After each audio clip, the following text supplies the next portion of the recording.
written by Helena Blavatsky. Um, there's two of them in this series.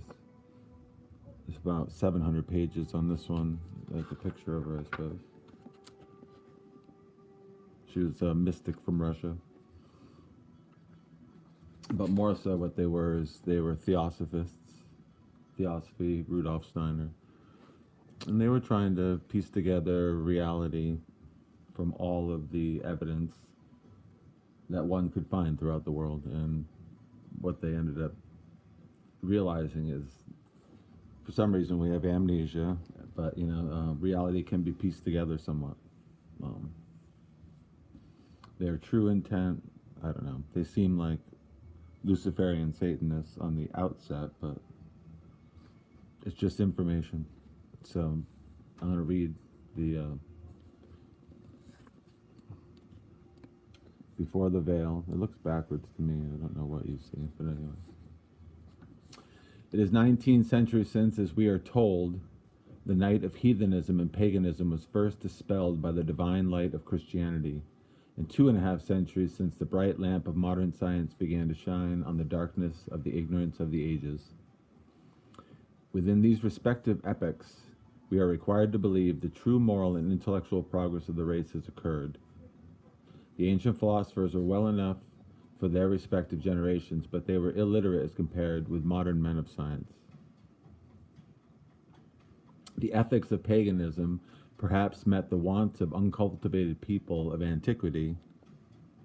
Listen well, it's just information. It's kind of, it's really about Christianity, so it's really quite puzzling information, but here it is. And this is a book about science. Oops.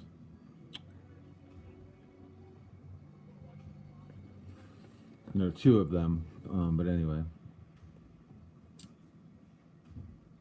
The ethics of paganism perhaps met the wants of the uncultivated people of antiquity, but not until the advent of the luminous Star of Bethlehem was the true road to moral perfection and the way to salvation made plain. Of old, brutishness was the rule, virtue and spirituality the exception. Now the dullest may read the will of God in his revealed word.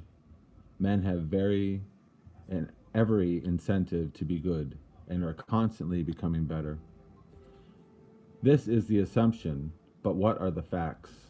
On the one hand, an unspiritual, dogmatic, too often debauched clergy, a host of sects, and 3 warring great religions, discord instead of union, dogmas without proofs, sensation-loving preachers, and wealth and pleasure-seeking parishioners, hypocrisy and bigotry, begotten by the tyrannical exigencies of respectability, the rule of the day. Sincerity and real piety exceptional. On the one hand, scientific hypotheses were built on sand. No accord upon a single question, rancorous quarrels and jealousy, a general drift into materialism, a death grapple of science with theology for infallibility, a conflict of the ages. At Rome, the self-styled seat of Christianity, the putative successor to the chair of Peter is undermining social order with his invisible but omnipresent network of bigoted agents, and incites them to revolutionize Europe for his temporal as well as his spiritual supremacy. We see him who calls himself the Vicar of Christ fraternizing with the anti-Christian Muslim against another Christian nation, publicly invoking the blessing upon God, upon the arms of those who have for centuries withstood with fire and sword the pretensions of his Christ to godhood. At Berlin, one of the great seats of learning, professors of modern exact sciences, turning their backs on the boasted results of enlightenment of the post-Galilean period, are quietly snuffing out the candles of the great Florentine, seeking, in short, to provide the heliocentric system and even the Earth's rotation. But the dreams of deluded scientists, Newton a visionary and all past and present astronomers but clever calculators, unverifiable problems. Between these two conflicting titans, science and theology, is a bewildered public, fast losing all belief in man's personal immortality, in a deity of any kind, and rapidly descending to the level of a mere animal existence. Such is the picture of the hour, illumined by the bright noonday sun of the Christian and scientific era. Now remember, this is written in 1888, pardon me, in New York State, of course, but she came from Russia. Would it be strict justice to condemn to critical lapidation the most humble and modest of authors for entirely rejecting the authority of both of these combatants? Are we not bound rather to take as true aphorism of the century the declaration of Horace Greeley, "I accept unreservedly the view of no man, living or dead"? Such, at all events, will be our motto, and we mean that principle to be the constant guide throughout his work. Among the many phenomenal outgrowths of our century, the strange creed of the so-called spiritualists has arisen amid the tottering ruins of self-styled revealed religions and materialistic philosophies, and yet it alone offers a possible last refuge of compromise between the two. That this unexpected ghost of pre-Christian days finds poor welcome from our sober and positive century is not surprising. Times have strangely changed, and it is but recently that a well-known Brooklyn preacher pointedly remarked in a sermon that could Jesus come back and behave in the streets of New York as he did in those of Jerusalem, he would find himself confined in the prison of the tombs. What sort of welcome then would spiritualism ever expect? True enough, the weird stranger seems neither attractive nor promising at first sight. Shapeless and uncouth like an infant attended by several nurses, it is coming out of its teens, lame and mutilated. The name of his enemies is Legion. Its friends and protectors are a handful. But what of that? When was ever truth accepted a priori? Because the champions of spiritualism have in their fanaticism magnified its qualities and remain blind to its imperfections. That gives no excuse to doubt its reality. A forgery is impossible when we have no model to forge after. The fanaticism of spiritualists is itself a proof of the genuineness and possibility of their phenomena. They give us facts that we may investigate, not assertions that we must believe without proof. Millions of reasonable men and women do not so easily succumb to collective hallucination. And so, while the clergy, following their own interpretations of the Bible and science itself, is made codex of possibilities in nature, refuse it a fair hearing, real science and true religion are silent and gravely wait further developments. The whole question and phenomena rests on the correct comprehension of the old philosophies.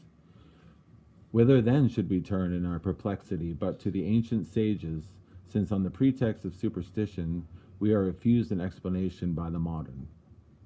Let us ask them what they know of the genuine science and religion, not in the matter of mere details, but in all the broad conception of these twin truths. So strong in their unity, so weak when divided. Besides, we may find our profit in comparing this boasted modern science with ancient ignorance, this improved modern theology with secret doctrines, this of the ancient universal religion. Perhaps we may thus discover a neutral ground whence we can reach and both profit. It is the Platonic philosophy, the most elaborate compend of the abstruse system of old India, that can alone afford us middle ground. Although 22 centuries have elapsed since the death of Plato, the great minds of the world are still occupied with his writings. He was, in the fullest sense of the world's interpreter, and the greatest philosopher of the pre-Christian era, mirrored faithfully in his works the spiritualism of the Vedic philosophies who lived thousands of years before him and its metaphysical expression. Vyasa, Dijemni, Kapila, Brihaspati, and Sumati, and so many others will be found to have transmitted their indelible print through the intervening centuries upon Plato and his school. Thus is warranted the inference that to Plato and the ancient Hindu sages was alike revealed the same wisdom. So surviving the shock of time, what can this wisdom be but divine and eternal? Plato taught justice as subsisting in the soul of its processor and the greatest good. Men, in proportion to their intellect, have admitted this transcendent claim. Yet his commentators, almost with one consent, shrink from every passage which implies that his metaphysics are based on a solid foundation and not on ideal conceptions. But Plato could not accept a philosophy destitute of spiritual aspirations. The two were at one with him. For the old Grecian sage, there was a single object of attainment, real knowledge. He considered those only to be genuine philosophers or students of truth, who possess the knowledge of the really existing, in opposition to the mere seeing of or always existing, in opposition to the transitory and of that which exists permanently, in opposition to that which waxes, wanes, and is developed and is destroyed alternately. Beyond all finite existences and secondary causes, all laws, ideals, and principles, there is an intelligence or mind. Nous, the spirit in Greek. The first principle of all principles, the supreme idea on which all other ideas are grounded. The monarch and lawgiver of the universe, the ultimate substance from which all things deliver and derive their being and essence. The first and efficient cause of all order and harmony and beauty and excellence and goodness, which pervades the universe, who is called by the way of preeminence and excellence the supreme good, the God over all. He is not the truth nor the intelligence, but the Father of it. Though this eternal essence of things may not be perceptible by our physical senses, it may be apprehended by the mind of those who are not willfully obtuse. To you, said Jesus to his elect disciples, it is given to know the mysteries of the kingdom of God, but to them it is not given.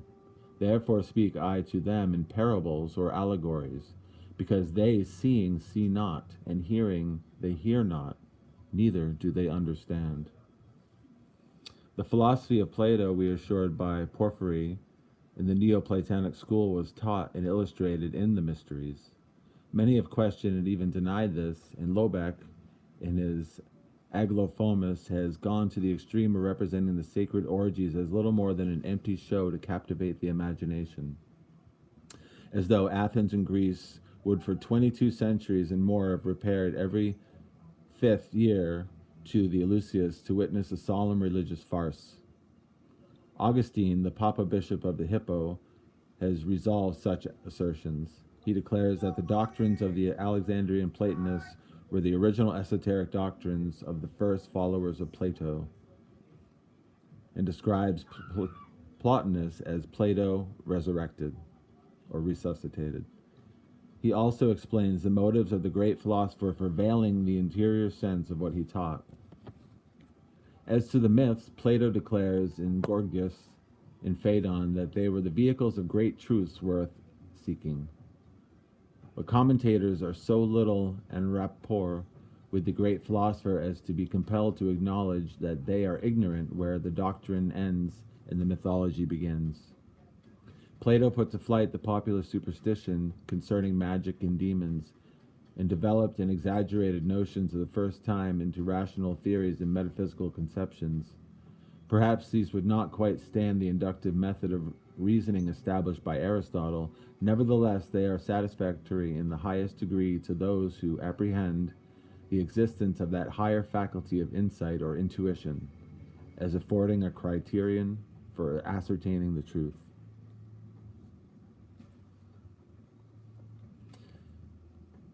Basing all of his doctrines upon the presence of the supreme mind, Plato taught that the nous, the spirit or the rational soul of man, being generated by the divine Father, possessed a nature kindred or even homogeneous with the divinity and was capable of beholding the eternal realities. This faculty of contemplating reality in a direct and immediate manner belongs to God alone.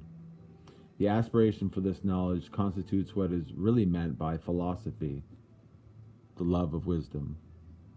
The love of truth is inherently the love of good, and so predominating over every desire of the soul, purifying it and assimilating it to the divine, thus governing every act of the individual. It raises man to a participation, in a communion with divinity, and restores him to the likeness of God.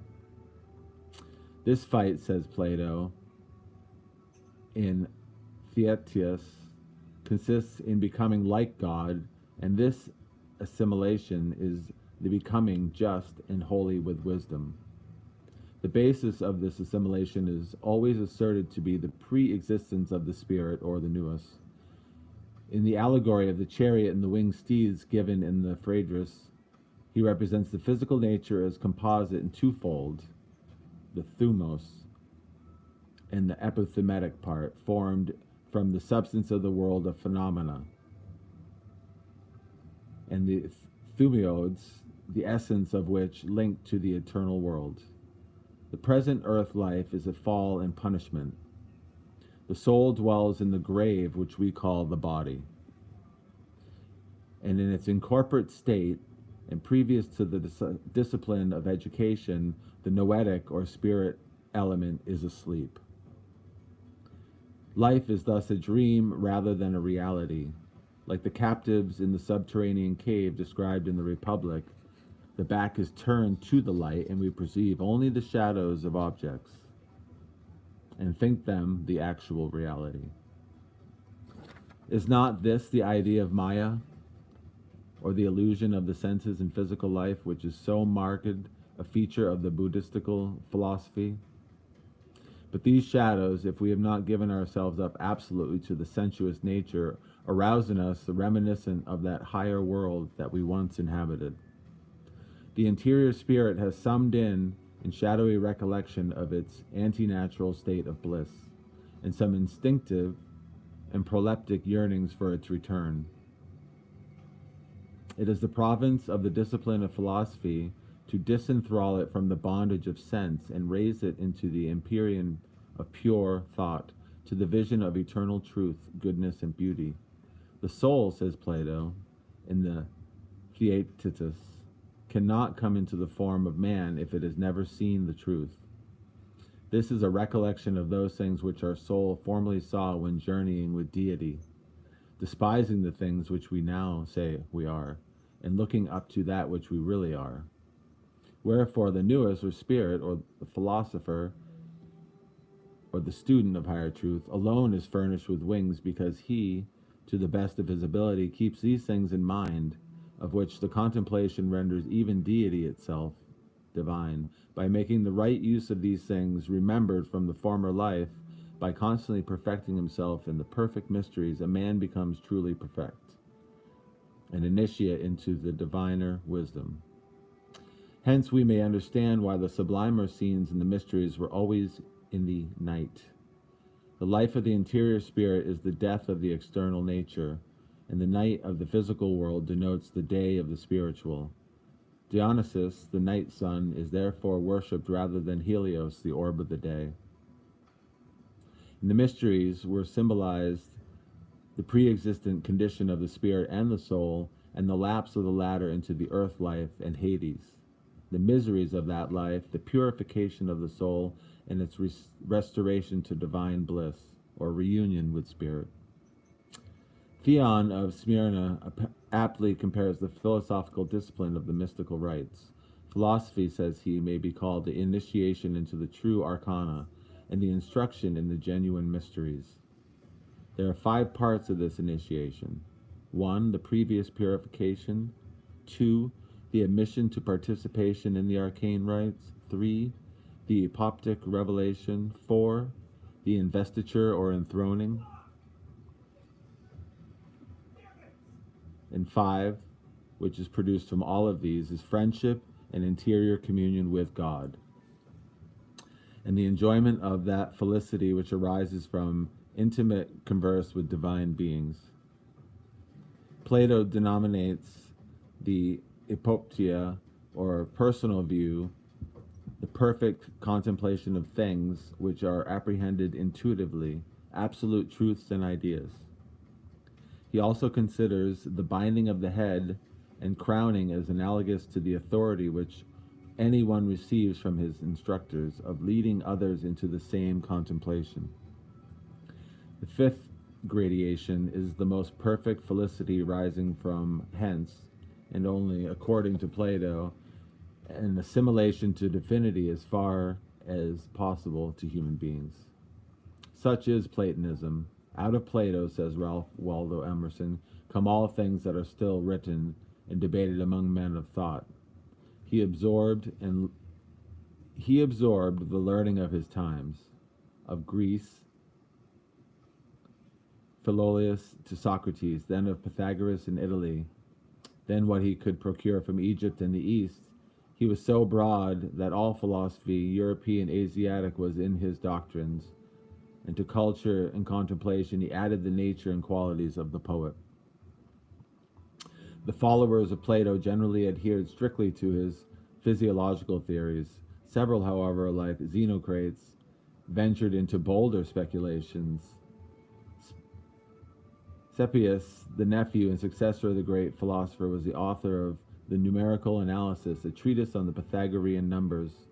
Some of his speculations are not found in the written dialogues, but as he was a listener to the unwritten lectures of Plato, the judgment of Unveiled is doubtless correct, that he did not differ from his master. He was evidently, though not named, the antagonist to whom Aristotle criticized when professing to cite the argument of Plato against the doctrine of Pythagoras, that all things were in themselves numbers, or rather inseparable from the idea of numbers. He especially endeavored to show that the Platonic doctrine of ideas differed essentially from Pythagoras in that it presupposed numbers and magnitudes to exist apart from things. He also asserted that Plato taught that where there could be no real knowledge if the object of that knowledge was not carried beyond or above the sensible. But Aristotle was no trustworthy witness. He misrepresented Plato, and he almost caricatured the doctrines of Pythagoras. There is a canon of interpretation which should guide us into our examinations of every philosophical opinion. The human mind has, under the necessary operation of its own laws, been compelled to entertain the same fundamental ideas, and the human heart to cherish the same feelings in all ages. It is certain that Pythagoras awakened the deepest intellectual sympathy of his age, and that his doctrines exerted a powerful influence upon the mind of Plato. His cardinal idea was that there existed a permanent principle of unity beneath the forms, changes, and other phenomena of the universe. Aristotle asserted that he taught the numbers are the first principles of all entities. Ritter has expressed the opinion that the formula Pythagoras should be taken symbolically, which is doubtless correct.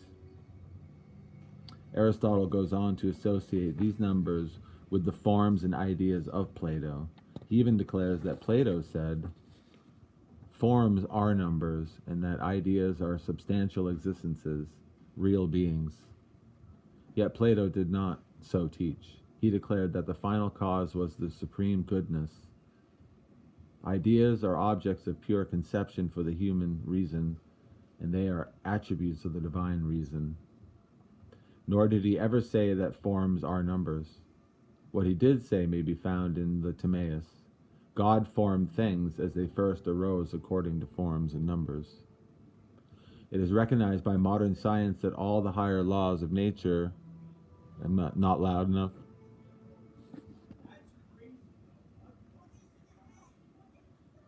I apologize. It is recognized by modern science that all the higher laws of nature assume the form of quantitative statement. This is perhaps a fuller elaboration or more explicit affirmation of the Pythagorean doctrine.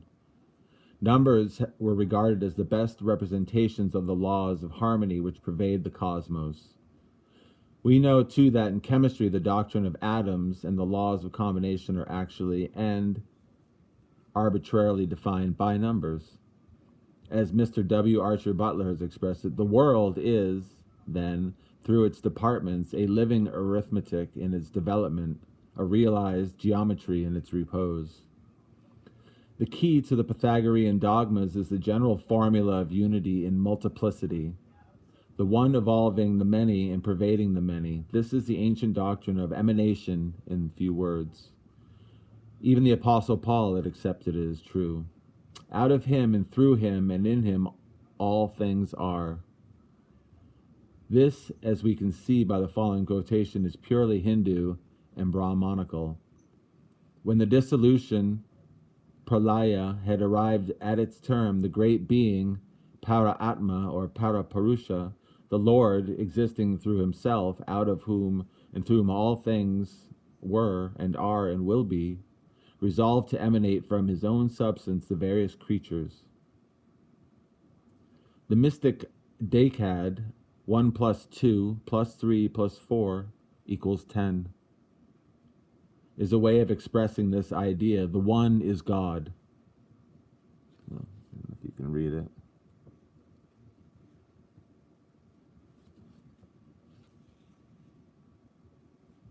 Anyway. 1 is God. 2 is matter. 3, combining monad and duad and partaking of the nature of both. This is the phenomenal world. And the tetrad, or form of perfection, expresses the emptiness of all, and the decad, or sum of all, involves the entire cosmos. And so what they're doing there is they're conceiving, well, first of all, we only have 9 numbers, right? And they're Arabic, the ones we use. And then once you get to 10, it's just a 1 and a 0. 0 came along much later, possibly after Jesus. It wasn't used in numbers. I don't know why it's being like that, because I am right on top of this thing. Sorry, I don't really have a microphone. I could try one, but let me see something. Can you hear me better?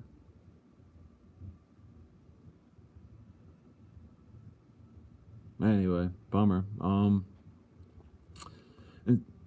right, good. So the numbers, 1, 2, 3, 4, 5, 6, 7, 8, 9, and that's it. And then you have 11, 12, 13, 14, they're just repetitions. And that's the idea of, earlier I had done a thing on, so if you go into the back of this book,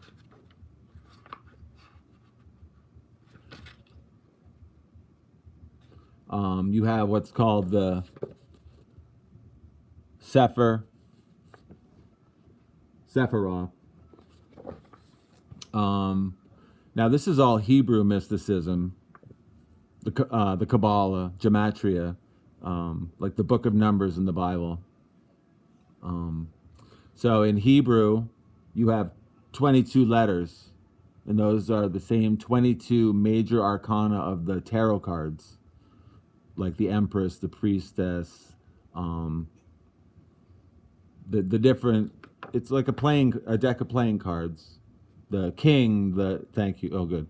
The Jack, the playing cards are made from tarot cards. And they're based on numbers, and so clubs, spades, hearts, diamonds, those are the cups, the wands, the swords. They've been changed. The symbols have been changed. The cup is like the vagina, the V. The wand is the thing that goes in the cup, whatever, the penis. And so in the Sephiroth, they go through all the numbers. And so, like, number 1 says father, right? Like, it's the alpha, right? We say alpha and omega, right? In Greek, that would be the one and the first and the last, right? Well, so in Hebrew, 111, 111, 1011 are all the same meaning. They all mean a form of God or unity. 222, 22, 2222, they're all versions of the same number. And so when you look at like 11, 1 was Well, it says here, Kether. These are words he was able to find by doing gematria and getting the numbers for them. But then you go to 11, firebrand, Allah. I don't know if you can see it. And remember, they're all Hebrew letter. It comes from Hebrew letters. Firebrand, volcanic fire. Now they have gematria calculators you can type in, but there are different calculators, and they're not necessary. I mean, I've not gone through the book to see if they're verified. You can do this all by hand. In the beginning of this book,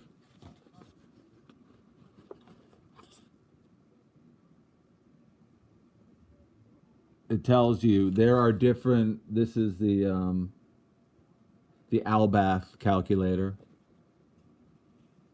and you're flipping the alphabet over on itself, and then you're putting the numbers underneath, and then you can take any letter and give it a number, and then you can add them all up, and then you can go through that. I'll read you a little from Gematria. Hey Joseph, how are you? As wicked and crazy as these people were, they were so fascinated by ancient mythology and understanding and religion that they also happened to be the people who cataloged all this stuff for the modern generation. And perhaps Christianity was trying to eradicate it. I can't say that. I don't really know. I think that's what you would find in the Vatican's book collection is the Sefer Sephiroth and the different books of early Hebrew mystical teachings, which in their religion, everything's handed down person to person vocally. So it was only to a later degree that it was written down on paper. So I'll read a little bit of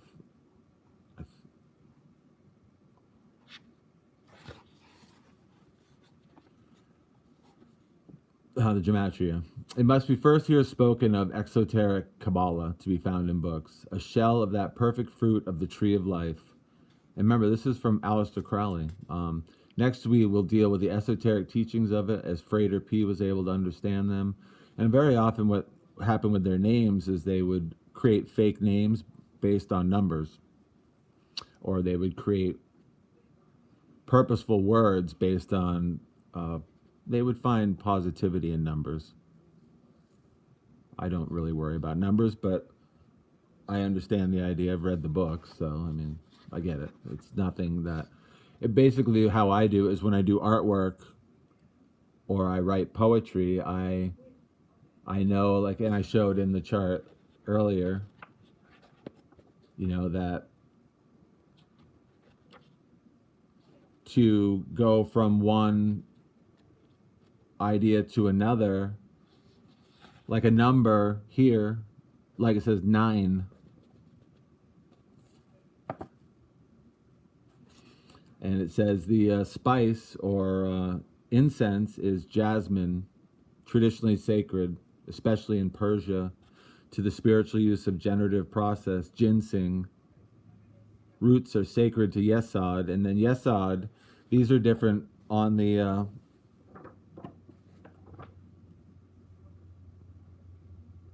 this is the tree of life, Boaz and Jachin, and then the middle path, and then this, you know, like this would be earth, the bottom of the tree, and then this would be the top of the tree, like spirituality. Everything in these religions is a cyclic division of reality through steps, like the Masonic does 32 steps, and they're grades, and each step in the Masonic book is a rehash of the earlier information, just using different words and terminology because you can't get it all at once. It's trying to comprehend the whole entire universe in a chapter. So they do 32 chapters. 22, of course, are based on the original Hebrew alphabet, and so those are the characters, the personalities.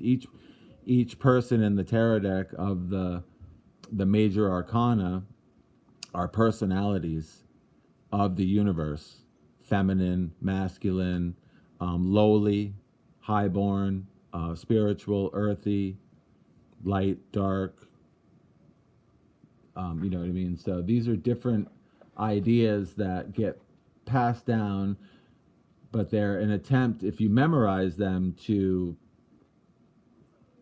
give you an idea of different ways of expressing reality.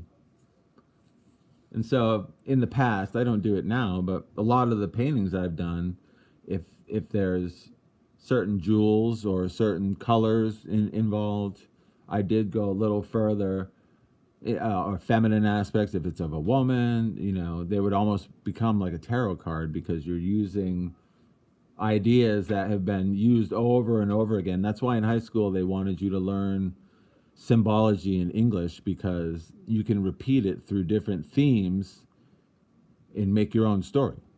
If you know that the a certain number is also a certain planet, and that's a certain metal and a certain different. Let's see if I can find one for you. So here, yeah, we have the table of correspondences. We have system of Taoism, number 1, Shang-Ti. Western mysticism, union with God. Mineral drugs, AURPOT, so it'd be potash, right? And then vegetable drugs, elixir vitae. Perfumes, ambergris, amber. Magical weapon, the swastika. The Phalat cross, or the crown. This is all still just for number 1. Greek alphabet. There's nothing. But they have a letter for the Coptic alphabet. Zoroastrianism.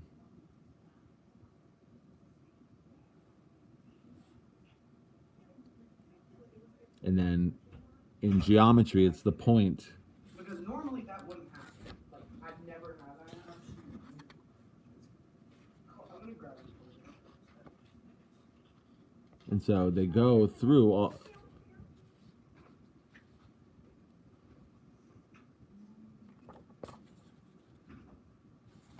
The planets, I mean, just he's trying to catalog all these different ideas from all around the universe. And then when you have that, you can make different things, and he wasn't saying he was correct. He was saying he was attempting to catalog them and see where different religions from the world, did they differ from each other, or were they similar? Was Jupiter really the same as, the different god from a different religion? And so it was definitely an interesting idea. And I have nothing to verify it with, but I did find it fascinating.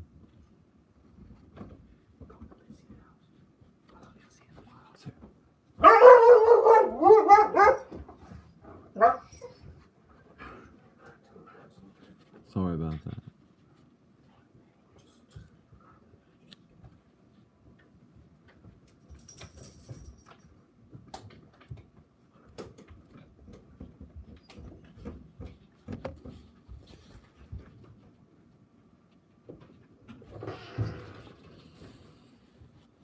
All right, so I have a little bit of noise here, but anyway, so the idea is that it's nothing you memorize. That's why you have a book like this, and then you can reference if you want to. And in the beginning, it does try to teach you a little bit of the math behind it. And the words are very crazy. In Hebrew, of course, there are no vowels. So it takes some getting used to.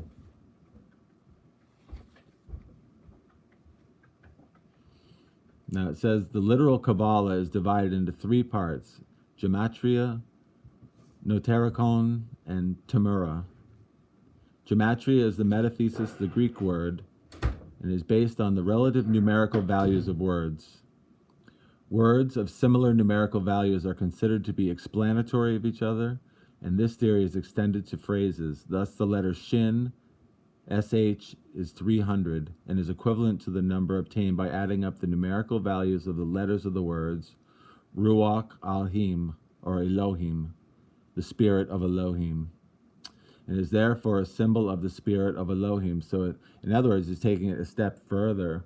When you take the words that can be added up to, if you already know the value of 300 for what they've given, or 111, which is bound to be a word like God, the two words can add to make that, because in Hebrew, very often the symbols get mixed together to make other words. It's similar to English, not quite. And then he goes to say, like, for R equals 200, V equals 6, CH equals 8, A equals 1, L equals 30, H equals 5, 1 equals 10, and M equals 40, and the total's 300. And so, now I don't know if you can, like, if it's backwards, but ACH 80 or ACHD, ACAD. They don't, like I said, they don't necessarily use vowels. Unity, 1, and AHBH, Ahiba, love, each equals 13. You know, and so he does the math and adds it up. And again, the name of the angel Metatron, or Methatron, and the name of the deity Shaddai each make 314. So the one is taken as symbolic of the other.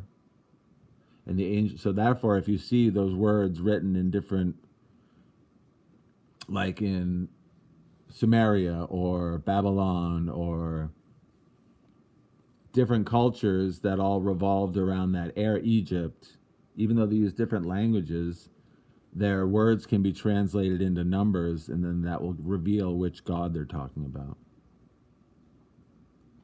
The angel Metatron is said to have been the conductor of the children of Israel through the wilderness, of whom God says, "My name is in him."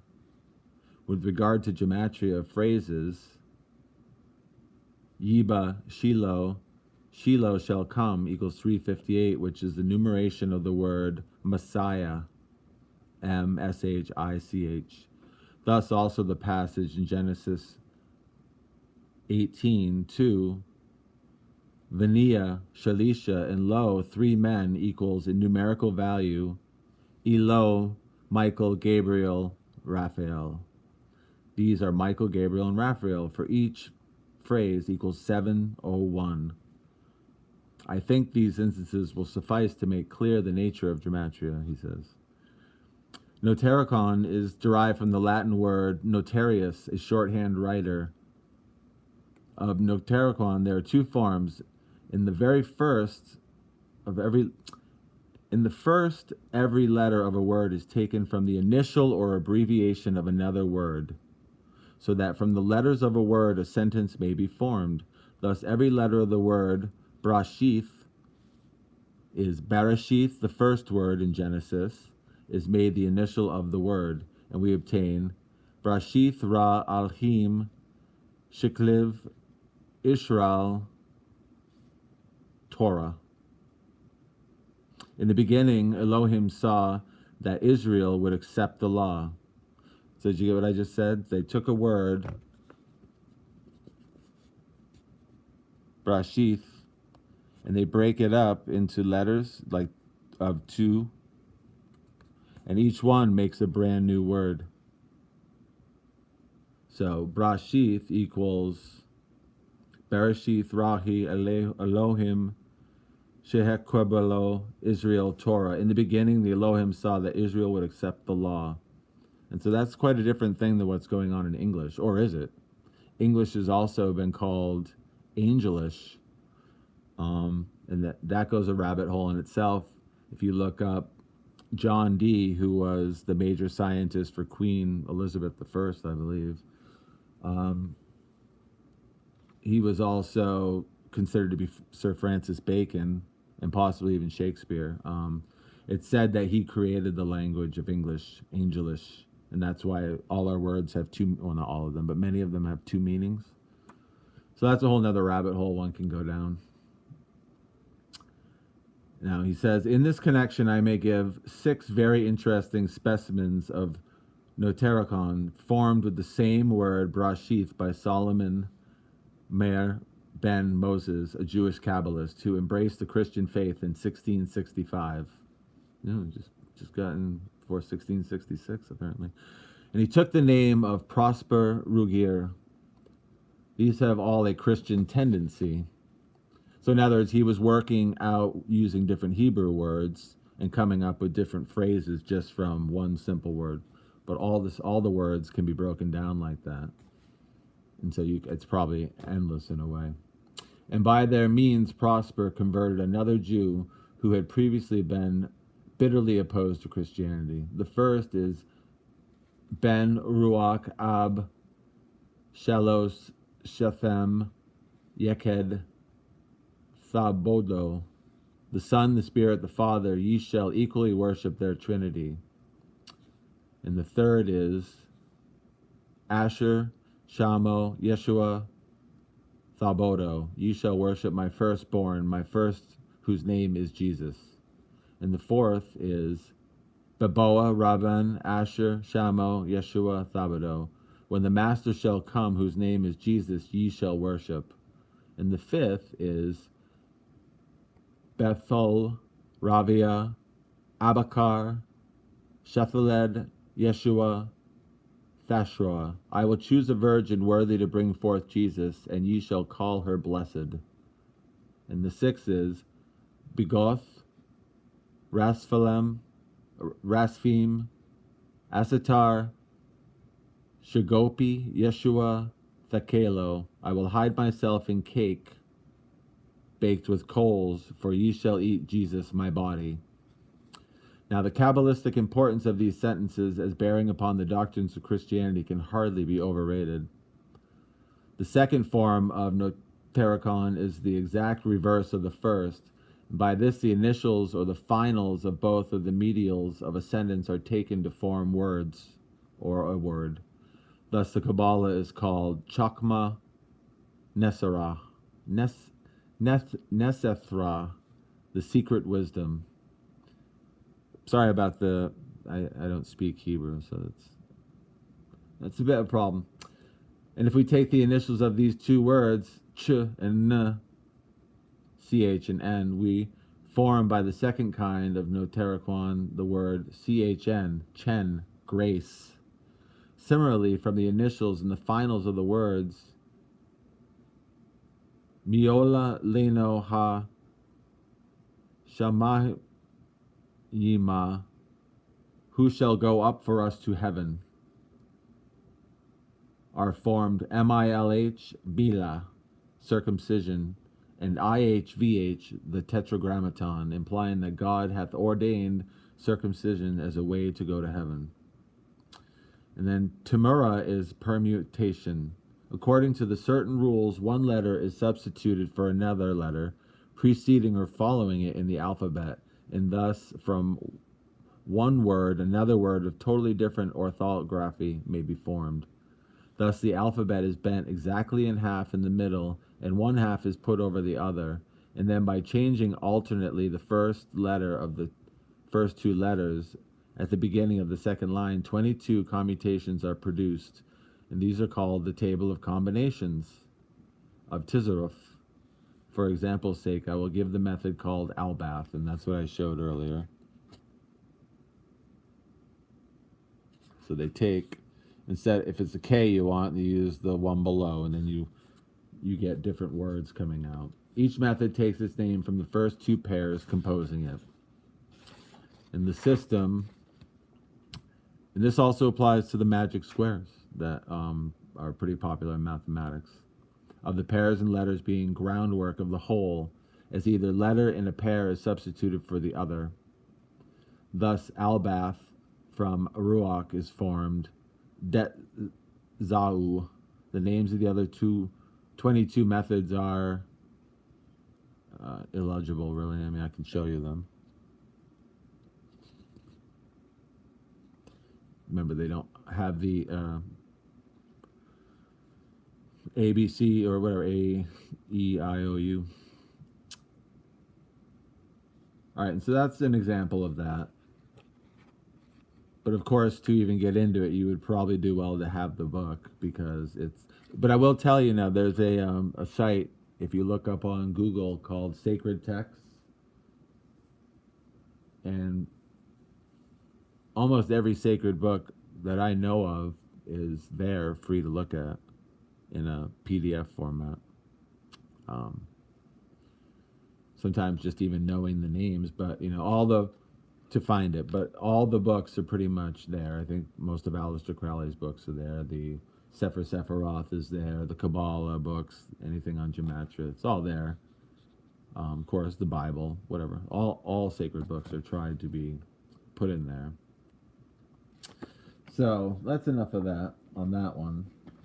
And what I did is long ago, because I haven't read these books in a long time. I'd probably be a lot more in tune with being able to explain all of that without having to even open the book necessarily.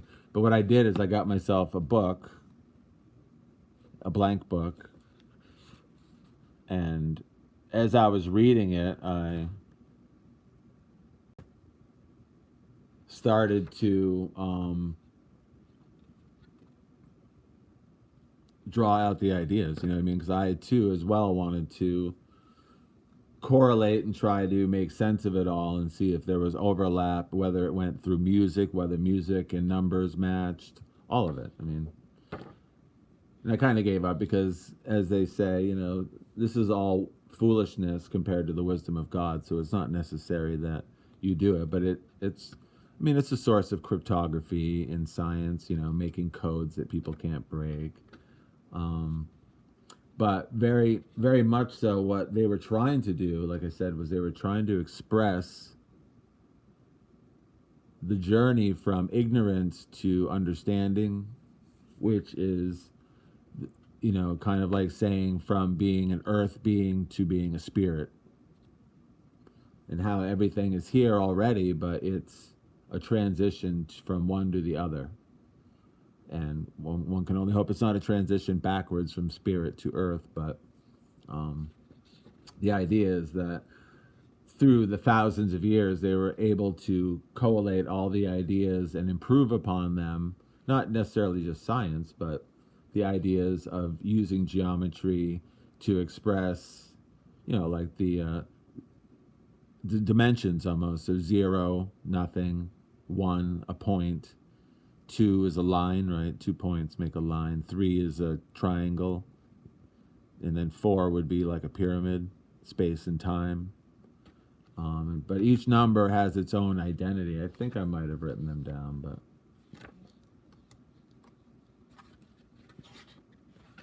I may not have, because once again, it was an actual.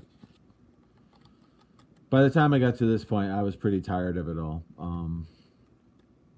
And once again, it was more fun to draw and play guitar. It wasn't as important, but it was cool. I went through and I tried to put all the Greek gods, and I did my own little chart, the planets. So if we get back to the idea of 4, and you'll notice that everything in reality, like air, fire, earth, and water, things are divided into 3s, into pairs, and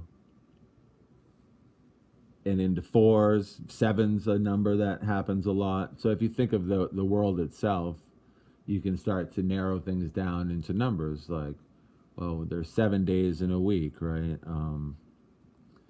There are different times 7 is used. Well, it's used all throughout the Bible, the 7 candlesticks and things of that nature.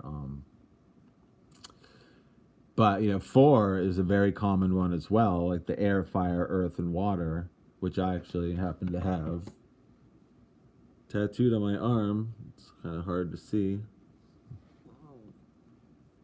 because I'm an idiot. Let's see.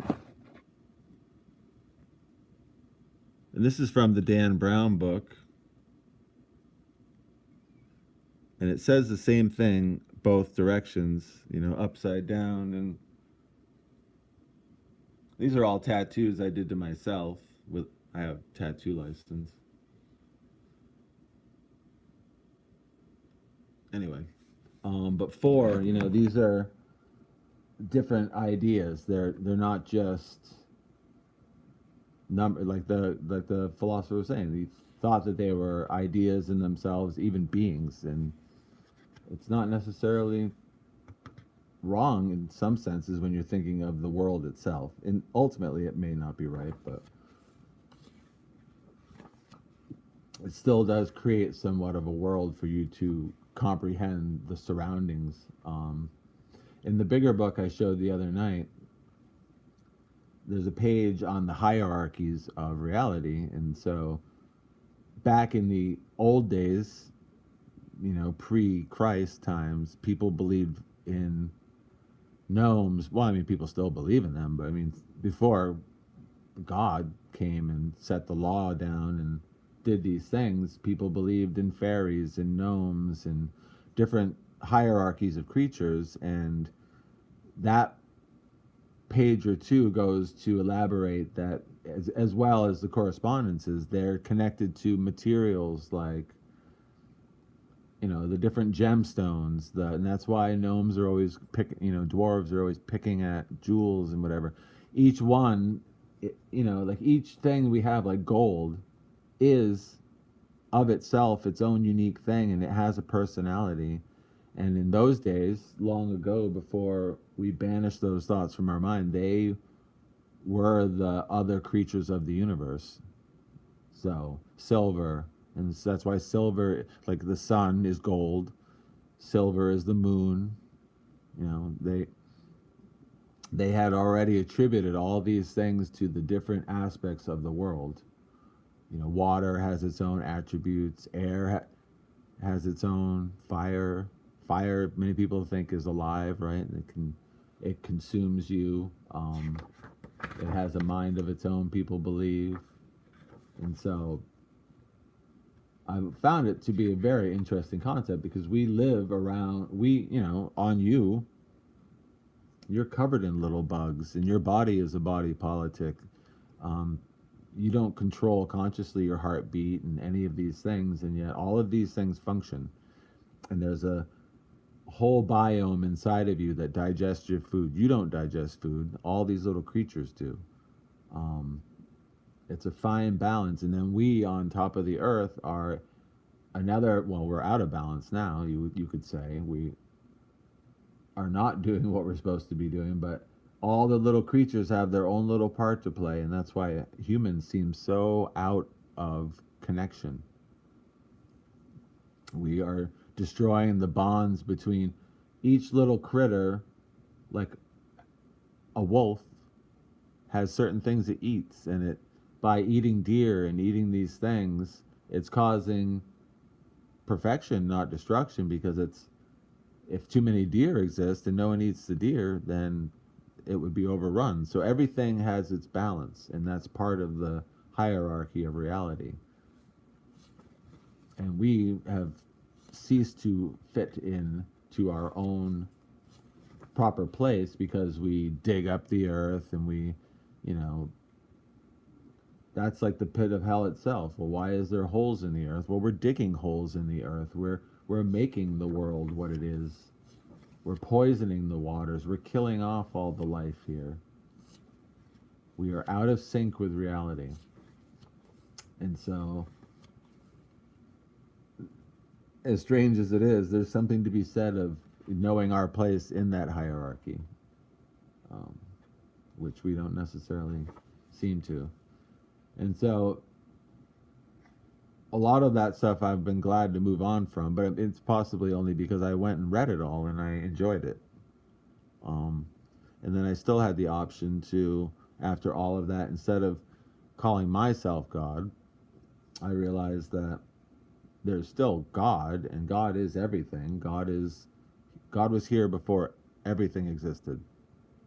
God made everything happen. And God will be here long after we're gone. So really, ultimately, there is only God. And you need to awaken to the godhood that's all around us.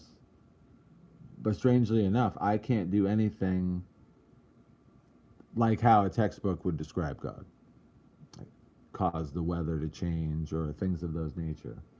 And so, unfortunately, these people who have, invested their life and times in astrology and science and all of these things are just not letting God control what's going on around them.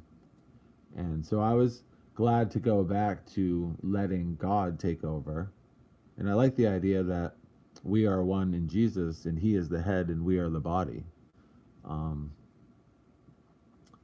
we, as individuals, know nothing really. And the more you learn as a being, the more you should realize you know nothing concretely.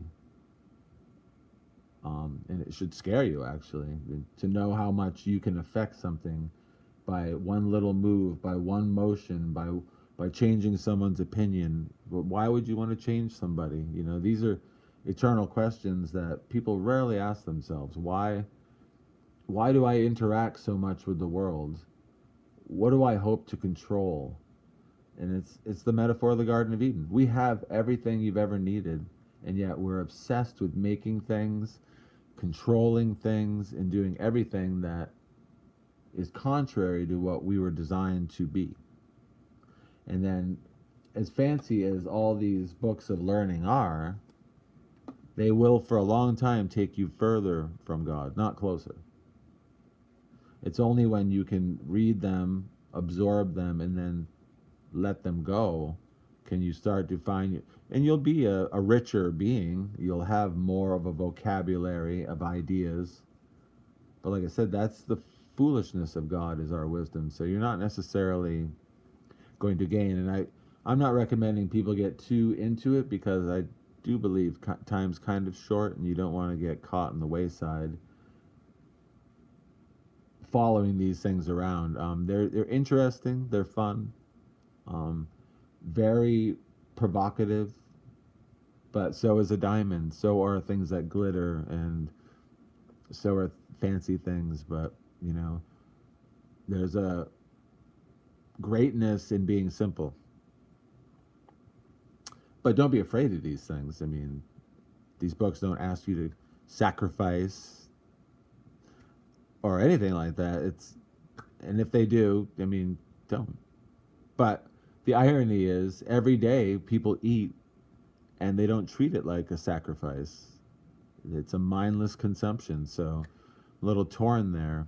But it was well spoken by God in the Bible that He's sickened of sacrifice. The whole idea has been overlooked and ruined by people, and so now the smell of incense and the thought of a sacrifice is upsetting because it's like trying to talk to a 2-year-old, you know what I mean? And they're just not going to get it.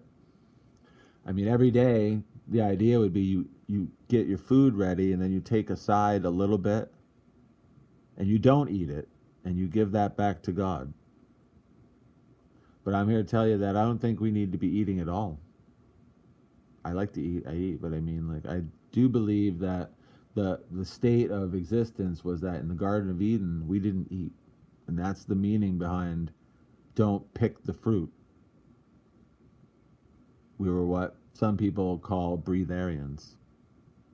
We just existed, and that was enough. But we put ourselves into a state of flesh. Flesh is sin. It's the sensuous nature. The Buddhists would tell you that, every sweet, sour, all these different senses, 5 senses, right? They will disturb you. They will disturb your peace. They're not going to bring you peace. They're going to take it from you. So that's something to think about. Like I said, I'm not saying you need to go up like Zarathustra into the mountain, but somehow you need to do a little bit of it because that's what quiets your mind, is getting to peace with all of that, and then you can feel less attracted to the desires that come about by them, because that's what really robs you of peace. I need this. You don't need anything. Do not need. I mean, we are eternal beings. God is eternal, so we are eternal. We will pass on. But the thing is, I won't pass on Brian Murray. No. That was the person of flesh I was born as. The person who will move on is the person who met and recognized God. And that person was my reborn person, right?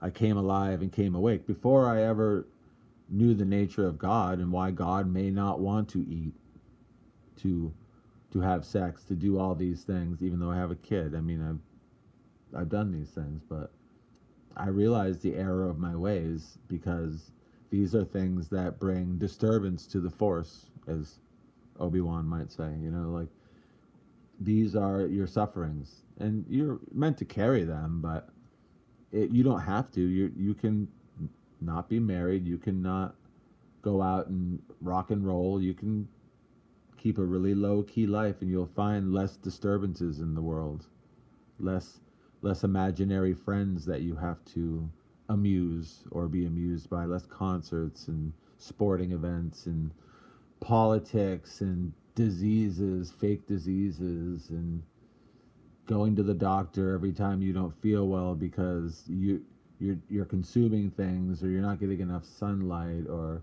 all these things add up. And the first step in correcting yourself is to take responsibility for existence, and the other is to for your existence and how you're going through it. I mean, and the other is to arm yourself with knowledge, which, you know, as God said, be wise as serpents. So it's okay to read these books because then you'll know when you're watching TV why they put numbers on clocks.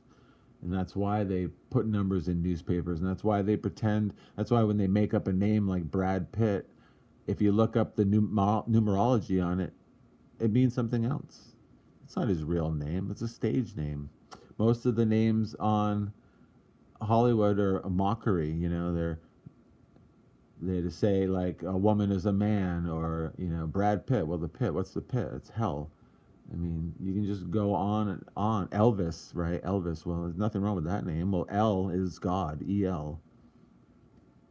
So, like, it's a mockery almost anywhere you go. But there's numbers there. It either has to do with birthdays of gods and deities. See, these are what God warned you about when you worship people. It's that not just to worship, don't worship Elvis, but be careful of that person because clearly Elvis was worshiping someone else. And God doesn't demand that type of worship. So something else in the universe is calling their attention, and they're praying to black smoke and child sacrifice to get ahead. And, well, it just so happens that the devil is the god of this world. And the god of this world, meaning the small g, does like sacrifices because it likes you compromised, it likes you suffering, it likes you bewildered, it likes you deluded and thinking that these things gain you something. There's nothing to be gained and there's nothing to be lost except for your connection with the source. That's the word religion means, religion, the root, the source, the creator. And if you don't have that connection, you need to foster it in one way or another, whether it's by not being embarrassed by it, or, I mean, there are many reasons why people can't connect with God. It is what it is. Some people do the opposite. It's like they believe in God, but they're mad at God. Well, God doesn't hand out bicycles and new cars and pools, so those are not the things you're going to get.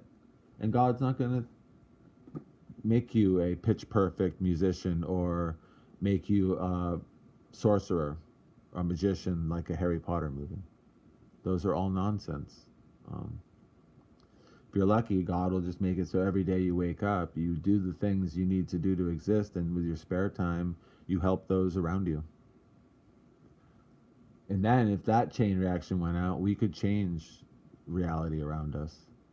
But there's no change in the reality around us with what's going on. This is doomed to end. It has to end. Otherwise, it would just be a postponement. You see what's happening.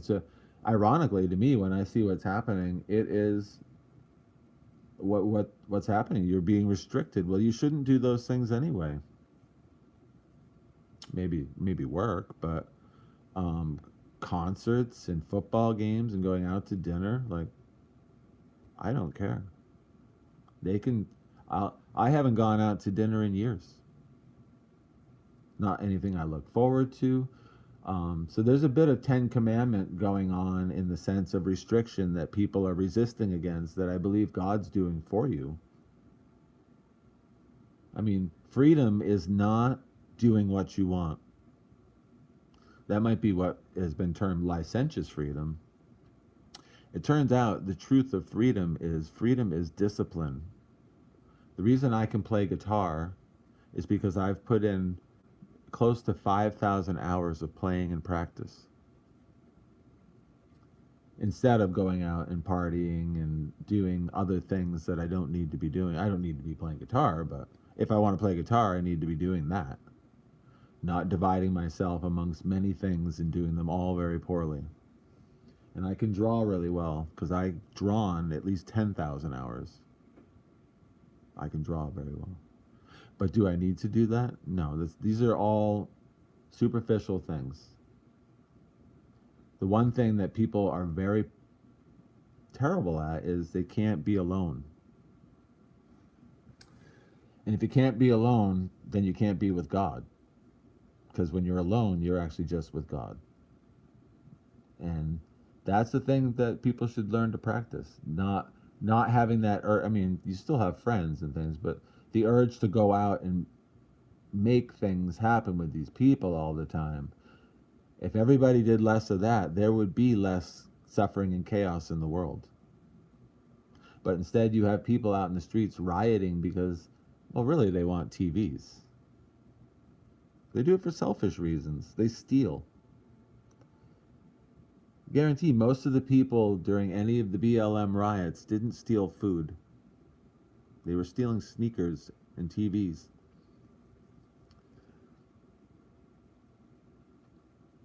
Things of status. And so that means they believe too much in what reality expects of them, and they have not become the master and have expectations of what reality is for them. But like I say, I mean, I put up some stuff and people showed a little interest. I mean, the books are fun. They're fun to look at. Do you want to draw a pentagram on the ground and get involved in that? No. And that's why even God said, don't have these amulets. Money is an amulet or whatever. You know, it's a symbolic object. Well, and here we are. I mean, it is Babel. I mean, one can imagine that. I've often thought that we've destroyed reality so much so that, you know, we're waking up from reality. Maybe they had electricity in Babylon. Most of the things we make don't last 500 years. They get covered in sand and they could have had light bulbs. And most of these pyramids and things could have been made and carved by sophisticated people, not magicians. I'm not saying it wasn't done by magic, but we also forget that a cycle seems to keep repeating itself on this earth of destruction and, well, because like everything mirrors the reality of God, which is ignorance to understanding, revelation, death and resurrection. And so in order for us to have resurrection in God, then we need to go through Babylon, right? You need to know what to regret. I mean, there are people who are smart enough to say, I'm all set for going to Babylon. I've read about it. It sounds terrible. But it is a process for the human being to go through. But we're right there in the days of Noah again. I mean, all the sins are becoming normal. I mean, sex is for making kids, let's be honest, not for pleasure. It is pleasurable, otherwise people wouldn't do it. But it's become a thing where people aren't even doing it for kids. It's keep the kids away from me. It's for pleasure. It's for pleasure. And I was thinking it last night. I mean, how ironically, like, we have basically created a generation of people who don't have parents. Like, And sadly, the only way I can describe it is Christian parents, a mother and a father, with a little bit of discipline to scare the wits out of you so you do good. Because if otherwise we're just cavemen, we're just barbarians again if we don't have any of that, and that's okay. I can live with that.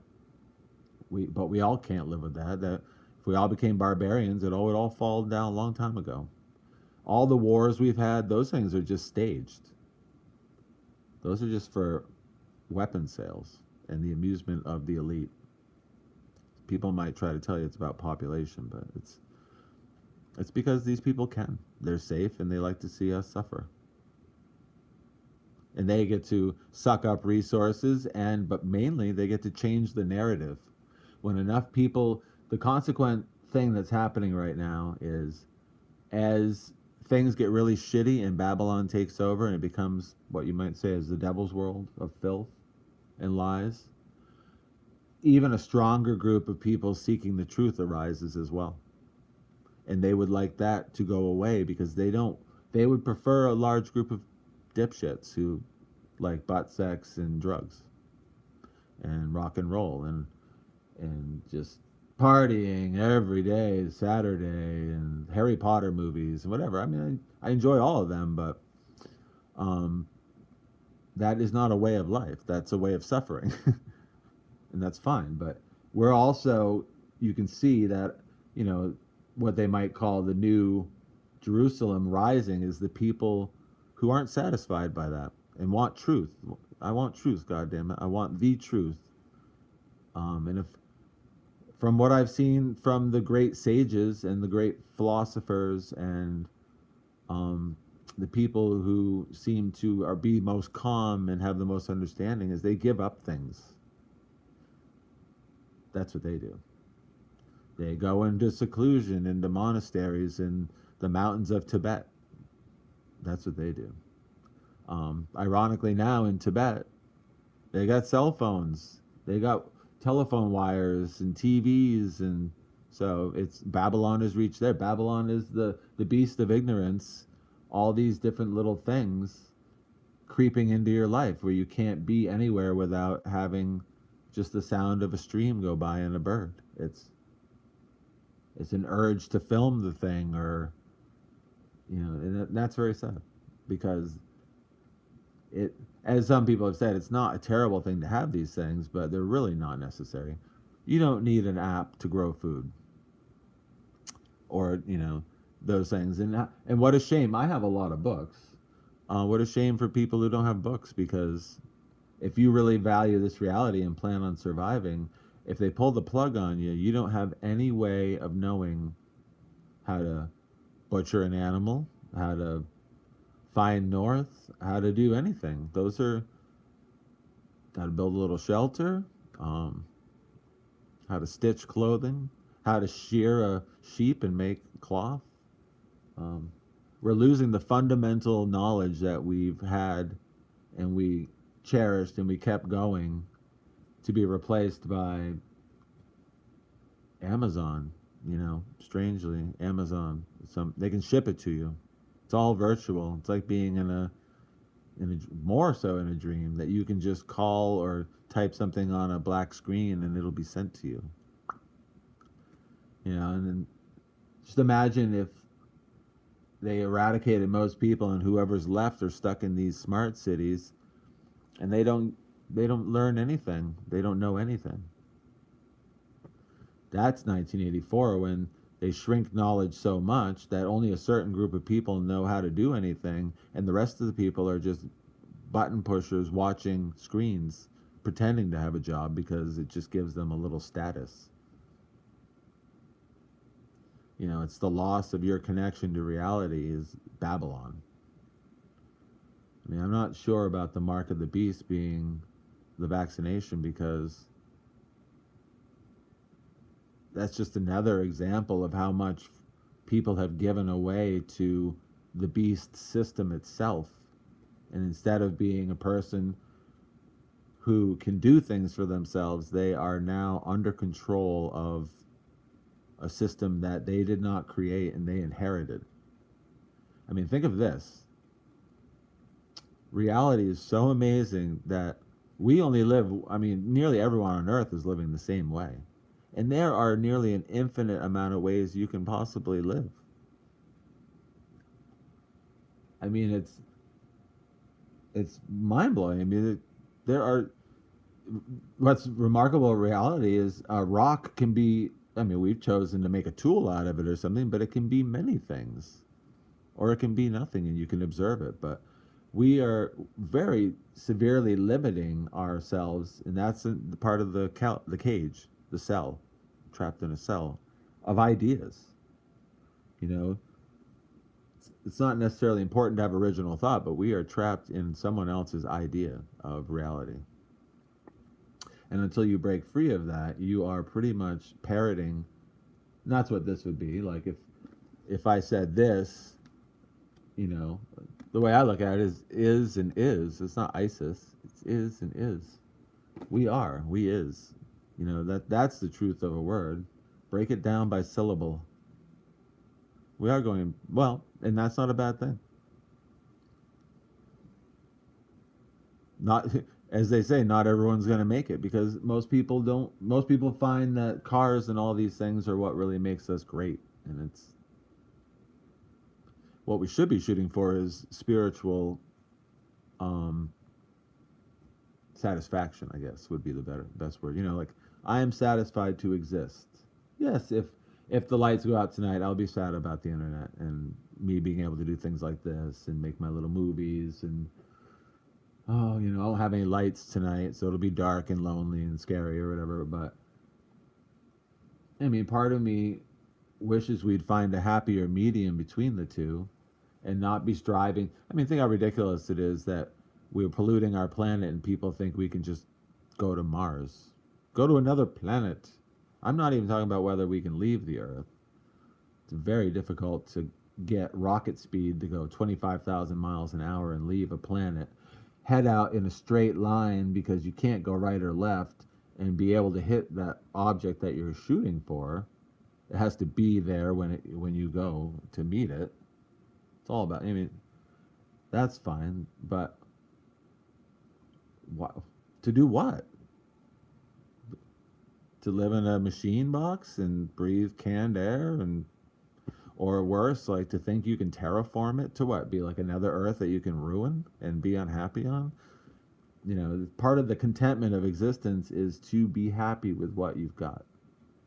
Um, Most of this stuff doesn't phase me. You know, I mean, I feel bad for my son who's 19. You know, they're part of a generation that really loves it. You know, my job is to try to keep him sober about the idea. Absolutely, it's technology is definitely the demise of civilization because it takes a every time something gets easier to do, you're taking the skill away from people to do it themselves. You know, back even in the 1800s, most farmsteads, say in New England, but across America most likely, you had a setup where you could make tools, you could sharpen tools, you could cut down a tree and you could turn that into an axe handle, burn the rest for cooking. Um, Most people knew how to make a simple fireplace. Um, Different ideas, and we're removing that from us and giving it to a certain person, and then you have to get it from them. Yeah, it's crippling. And so that should be what's evident to people that, but people don't care. They'd rather just go down and get some food at a supermarket and call it a night, watch a TV movie, and go back to the drudgery of their job. And I've just never really been like that. I am embarrassed to say that on my lucky years, I've only worked 6 months a year, and I've spent most of my time drawing, and I don't really have anything, um, like vehicles or houses or whatever, and that's okay. I mean, I do have my time, and that's important. You know, each of us has to ask ourselves, what do we want to do with our time? Short of pulling out an AK-47 and destroying everybody, like, which could work for some people, but I mean, like, what, what do you want to do? Like, have you ever asked yourself that? What should I be doing? What makes me happy? Is there a way to be happy and make God happy at the same time? Because God's particular, you know, wants you to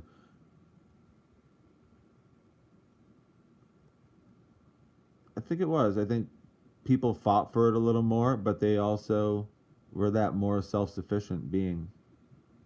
Um, I mean, I think people still partied and did their thing, but the irony is the government of all countries now has really become such a burden for these fantasies they're hoistering and foistering on us that everything you earn, yeah, exactly, nature and art, and reading's a hell of a thing too.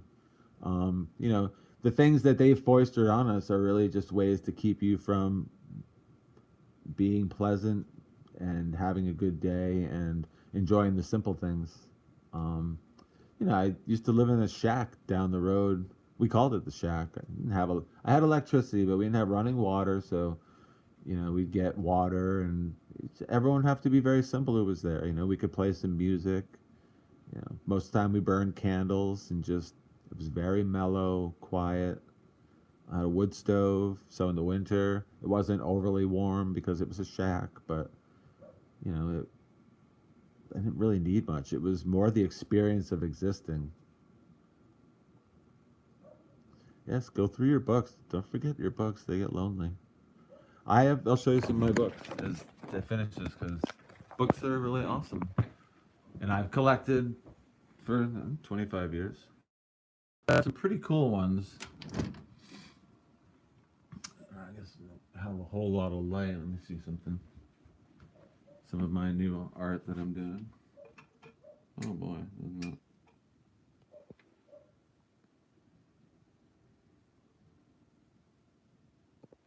this is kind of a cool one. To me, it looks like a priest wearing a robe.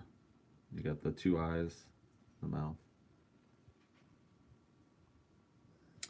Anyway, I'm working on a new comic book idea, but so you know, I have the Rubaiyat,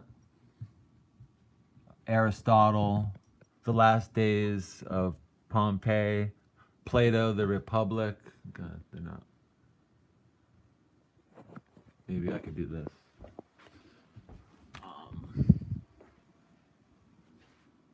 I have Dante's Inferno, illustrated by William Blake.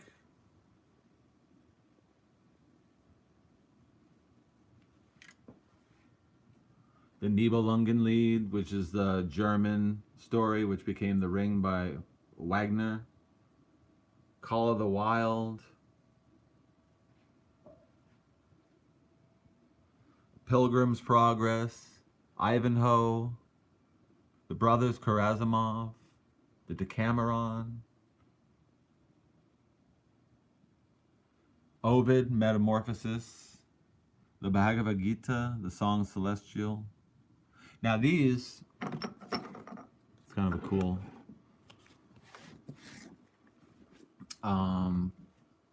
Rise and Fall, the Decline of the Roman Empire. Silmarillion by Tolkien. Ulysses. Basic Writings of Nietzsche. Some Tolkien books. But these right here, let me pull one out, are heritage books. They come in a box. Many of those up there are, and it comes with a sandglass descriptive. It tells you who made the font, tells you about the book, tells you where the paper was made.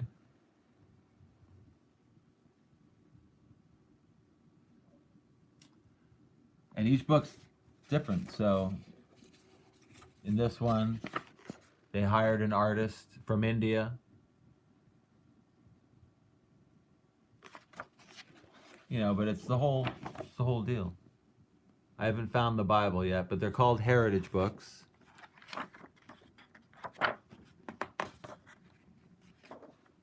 If I can find that page for you.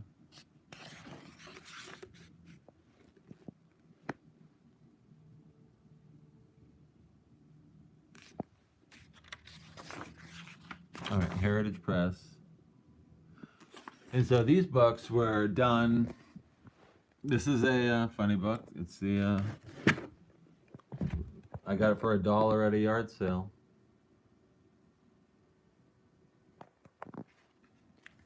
Kind of a thick Bible. Talks about the building of, because the Freemasons were the builders. Solomon's Temple. But one of my favorite is this. I won't be able to get it out. Maybe. Hold on. It's gonna be kind of weird.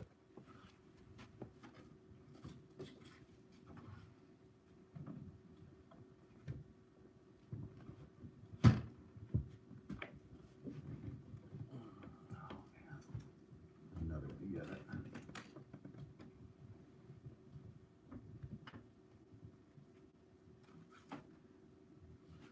Well, I can't get it. This is a good one though.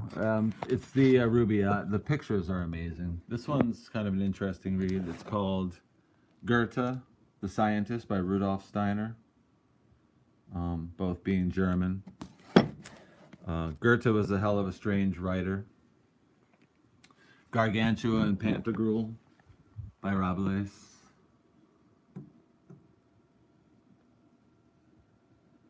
Sophocles. I think we got Frankenstein. Rudolf Steiner's great. Last Days of Pompeii. Edgar Allan Poe. Faust by Goethe. But these, if they have a box, they're all Dr. Jekyll and Mr. Hyde, The Divine Comedy by, that's kind of a good one. That's by William Blake. And if any of you haven't seen William Blake's artwork, I'm sure everyone has, but he was what they would call an illuminated artist. Nice. Of course, that's not what you did, Brian. All right.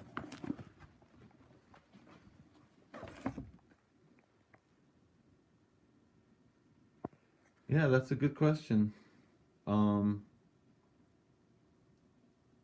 It seems kind of unlikely. That seems like a time period where they rewrote history. And they escaped, people had to escape out of the Mideast, right? But so he did, this is, Divine Comedy is about going to hell. And so I found this, if you go to a used bookstore, these were all $5.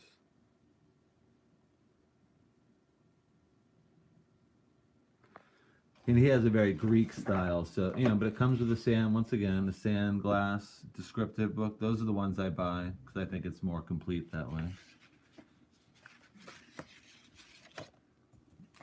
And this is all poetry, or illuminated poetry.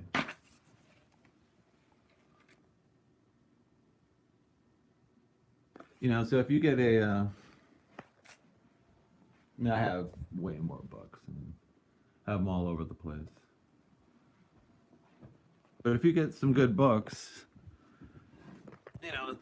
a book will never steer you wrong. You'll be busy for hours and hours and hours, and they have, pictures.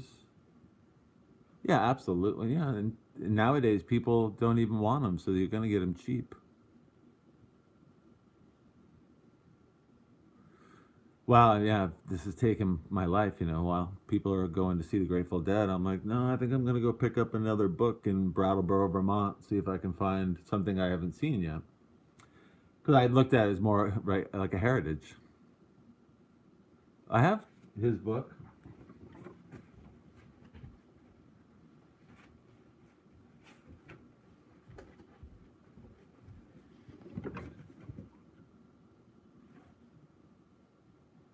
Well, now William Cooper is strange because as much as I want to believe it, he gets into alien talk at the end and stuff. And actually, as much as I love the New Age books, most of the stuff in here is. Oh, wait a second. So, most of William Cooper's stuff is what they would call apocryphal. Like, yeah, maybe it's true, maybe it's not. This is something I made. It's in my bookcase.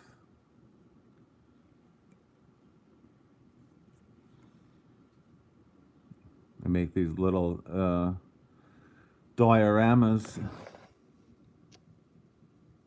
with lamps in them.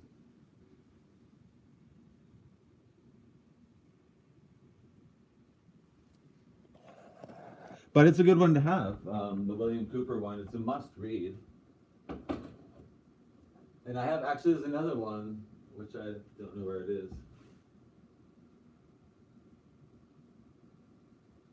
It's called The People's History of the United States, and it was written in the 70s, early 80s. It's a very good book. Let's see if I can. But this is what I do mainly with my time. I make things. I make little dioramas. And a lot of them are influenced by what I read, you know what I mean? So it's actually kind of fun. I don't know if you'll be able to see in this one. The lighting is terrible. It's this one's a beetle themed one. The green apple.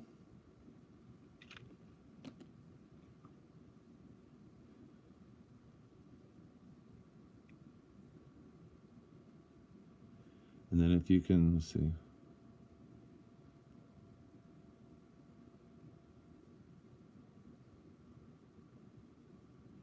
It's 9/11, Pyramid, Stairway to Heaven, Sergeant Pepper's,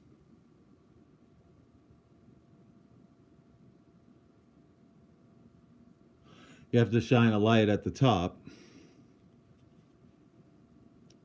I had to sculpt this all with, well, you see balsa wood inside, but then I used sheetrock mud and paper towels and glue, and then to seal it all up, I used the eyeglass.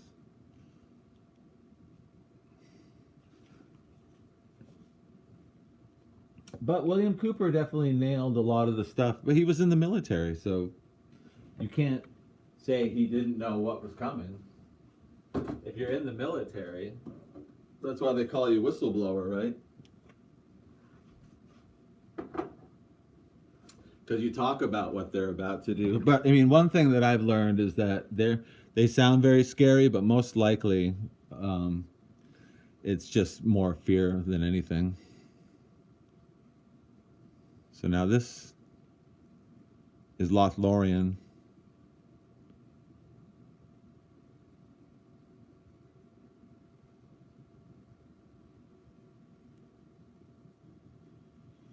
Boy, the lighting doesn't work a lot well. But if you look in the top, of course.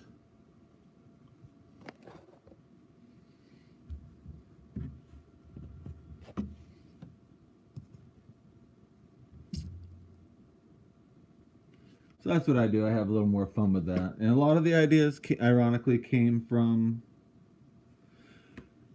reading good books and experiencing things, but, you know, I don't put too much credence on. I fundamentally almost don't believe in anything anymore. I don't believe in a round Earth, and I thank you. I don't necessarily believe in a flat Earth. Find it very hard to believe we're spinning through space. It appears that we are, for sure. I find it hard to believe we've left the planet. Find it hard to believe that we've discovered all the things on Earth that there are to discover, but ironically, the books of mysteries that I grew up with have not been expounded upon anymore. Thank you. It keeps me out of trouble. I'm about ready to start a new one, actually. I haven't quite decided on the theme yet, but I think it might go with my my bug comic book that I'm doing, which is going to be sort of like an alien themed. Oh God, I knocked.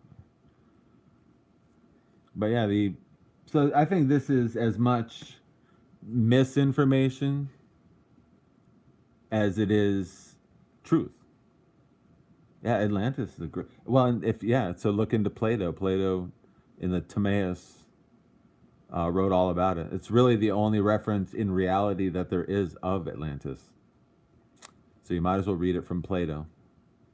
because otherwise you're going to be reading someone else's interpretation. But like I said, in the Sacred Texts website,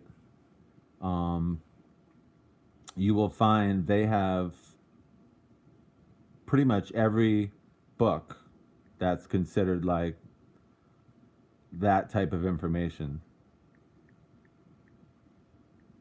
I believe even, I'm going to look it up. So this is, let me turn that off for a second.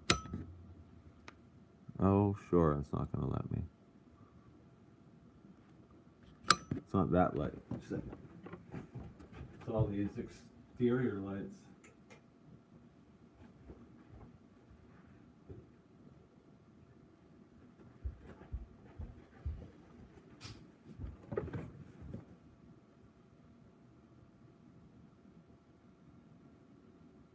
So they have, just to read, world religions, traditions, mysteries, what's new, about, blah, blah, blah. And this is all PDFs. You can literally put them right through a photo, like a printer. But of course, some books are 100 pages, so better be at work. African religion, Age of Reason, alchemy, Americana, ancient Near East, astrology, Asia, Atlantis, Australia, Basque, Baha'i, Bible, Book of Shadows, Buddhism, Celtic, Christianity, classics, comparative, Confucianism, DNA, Earth mysteries, Egyptian, England, esoteric, occult, evil, Fortean, Freemasonry, Gothic, Gnosticism, grimoires, Hinduism, I Ching, Islam, Icelandic. It just keeps going. So legends, sages, Judaism, journals, Jainism, legendary creatures, miscellaneous, Mormonism, mysticism, Native American, Necronomicon, New Thought, Neo-Paganism, Wicca, Nostradamus, OWASP, that might be Indian, Pacific, Paleolithic, parapsychology, philosophy, Piri Reis map, prophecy, Roma, sacred books of the East, sacred sexuality, Shakespeare, shamanism, Shinto, symbolism, Sikhism, Sub Rosa, Swedenborg, Tantra, Taoism, tarot, Thelema, philosophy, time, Tolkien, UFOs, utopia, women, wisdom of the East, the Dogons of Africa. They're connected to outer space somehow. That you can, David Icke has, if you read his books, are all about the Dogon. But of course, there's stuff right here. What was the one? Sub Rosa is the one that really kind of hit me. Well, that's what I'm saying. So if you go to this site, you don't have to buy these books. Internet Sacred Text Archive. I just wrote in sacred texts.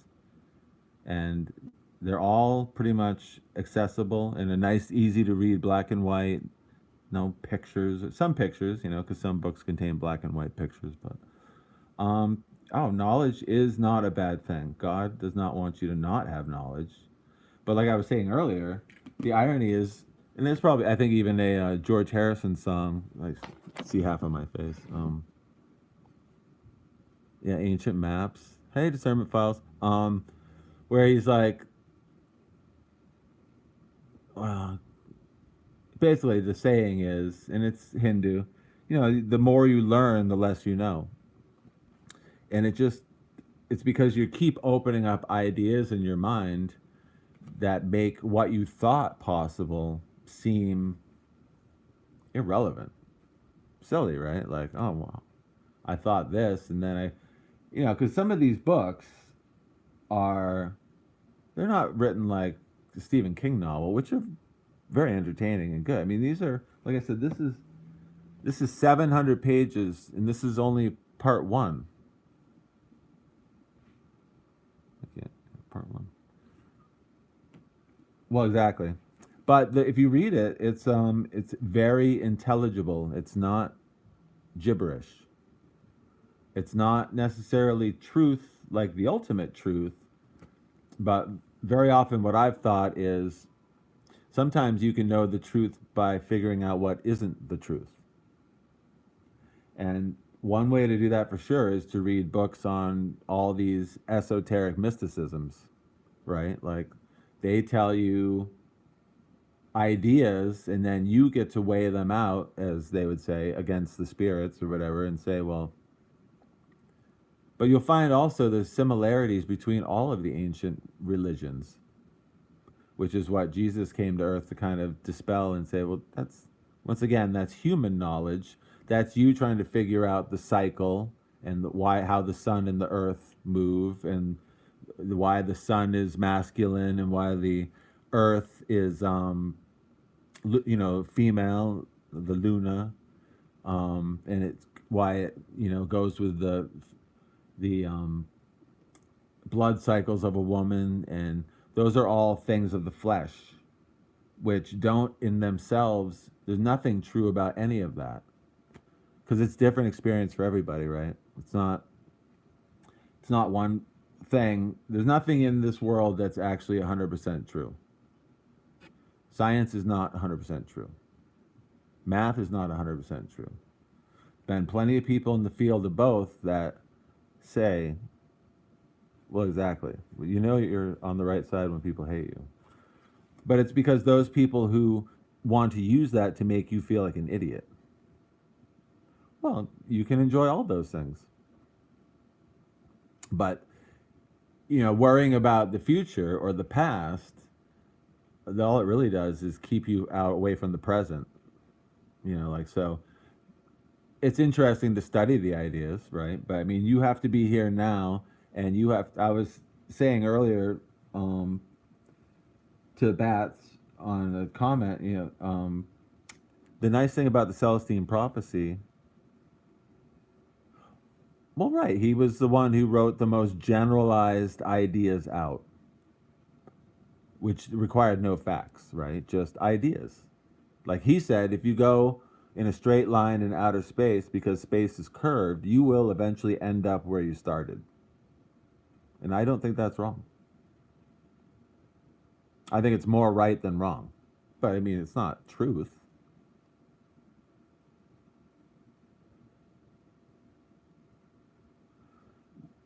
Well, yeah, knowledge is what you need to be after. Without knowledge, you do not have a way to discern what's going on around you, right? And so, the one thing I was telling Bats earlier is there's this book called The Celestine Prophecy. And in that story, um, you have a character, kind of like a Indiana Jones style story character, and he finds himself on an adventure, very random, breaks him away from his normal life. Well, exactly, and I've only touched the top of the iceberg as far as knowledge, and I feel so blessed to even be where I'm at, which is not taking myself too seriously. That's where I'm at. But I can share knowledge because it's, like I said, it's not truth. I'm still searching for truth, but I do think truth is stripped down, and it's not this elaborate thing that takes days and days to write about or talk about. So in the story of the Celestine prophecy, he's going around, and he eventually ends up. So you're basically the character in the story, which is very cool. It's kind of written through your own participation as you do it, and it turns out like someone in South America, when he gets down there, he's like a biologist or something of that nature, right? He's someone interested in the earth, and it kind of mirrors what was going on in the 40s, 50s, 60s, 70s of all these scientists going down to South America looking for miracle drugs, right? The alchemy, the cures for like, well, whatever. First of all, to get super high, to find God, right? Like DMT or something like that. But also to cure things and to add more to the list.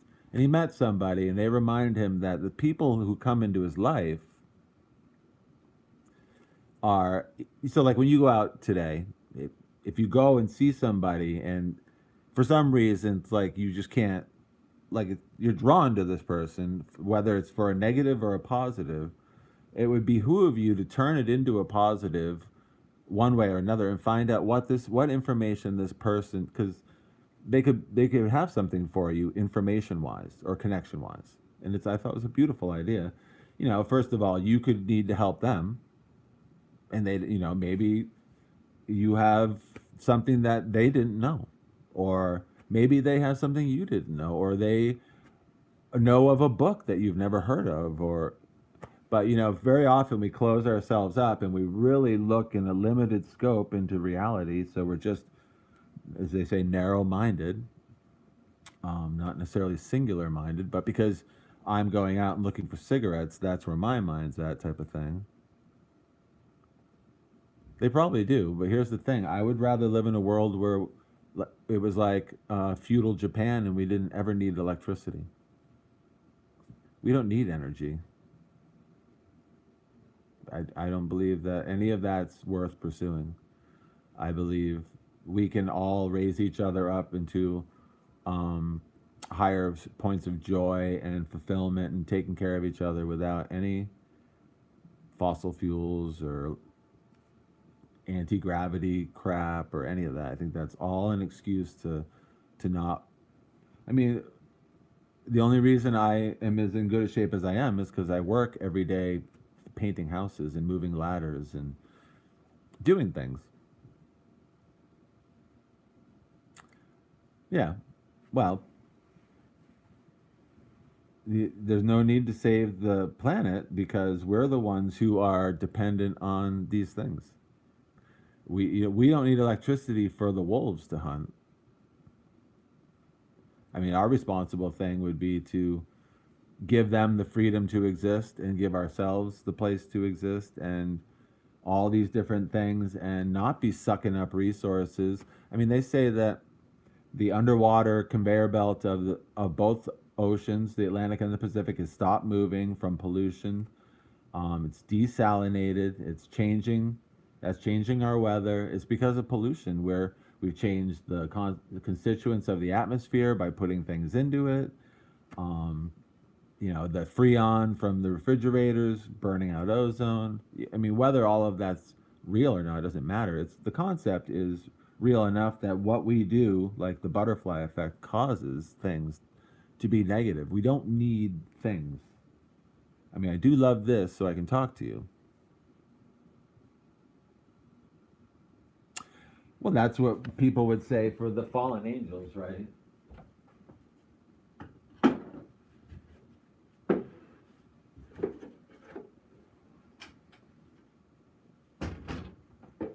I mean, even the Greeks have Prometheus stole fire from the heavens.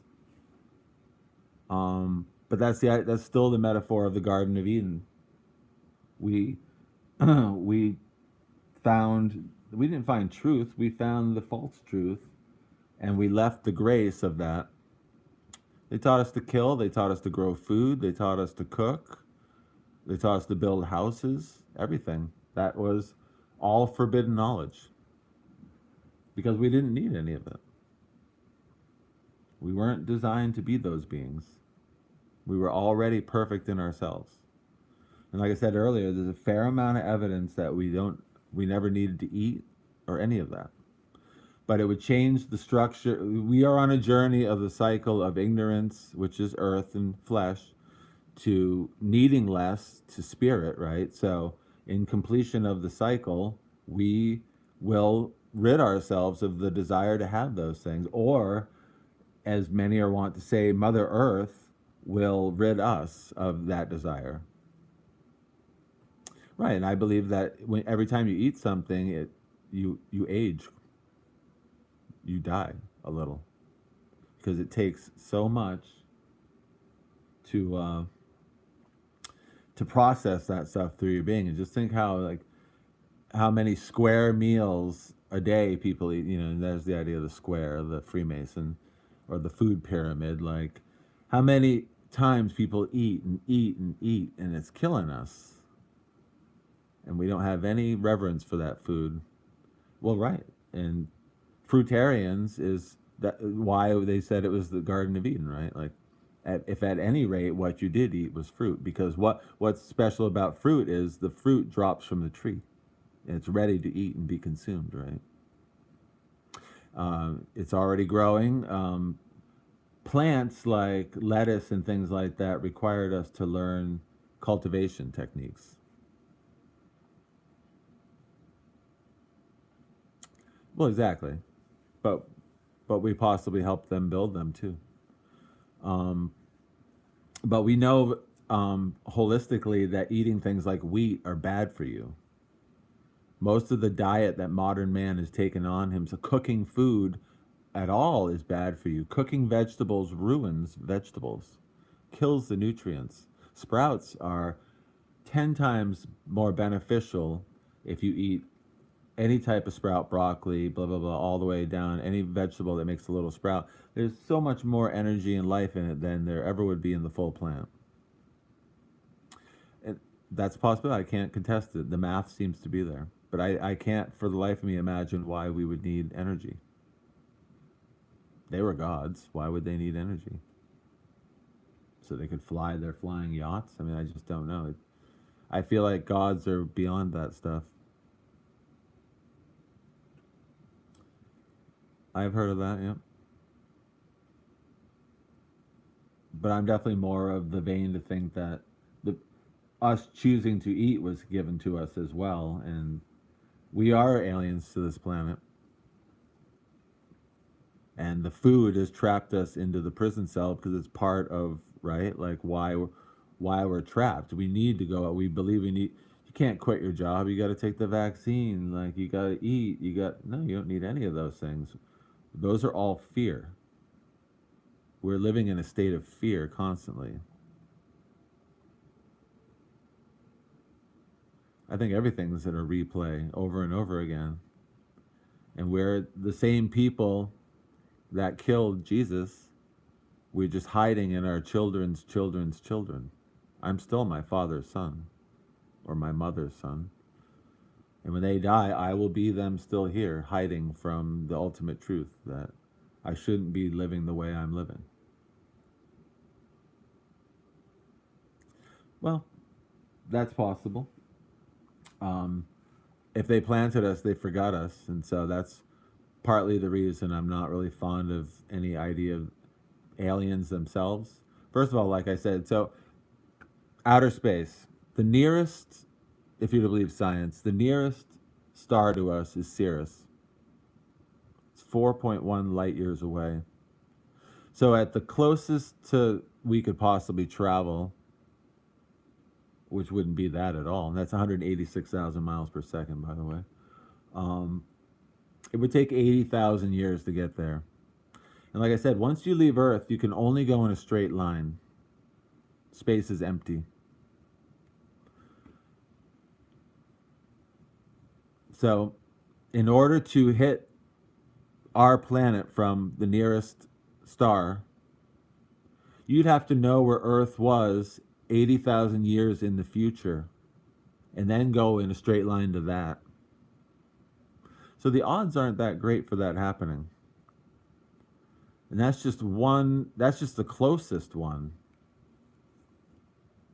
And it's actually, Sirius is a giant sun. It's not even a planet. But, you know, people like Madame Blavatsky believe that people went to the sun and to the moon. So, I mean, I don't know. I have never been. We, well, right, if they left today, we'd be gone, right? We'd be extinct. One would think after 80,000 years. Maybe not, but our planet and whole solar system would be in a different place. Remember, we're on one of the spiral arms of our galaxy. And they'd have to somehow determine out of our galaxy the billions of stars and with little micro exoplanets that we were the one to go to.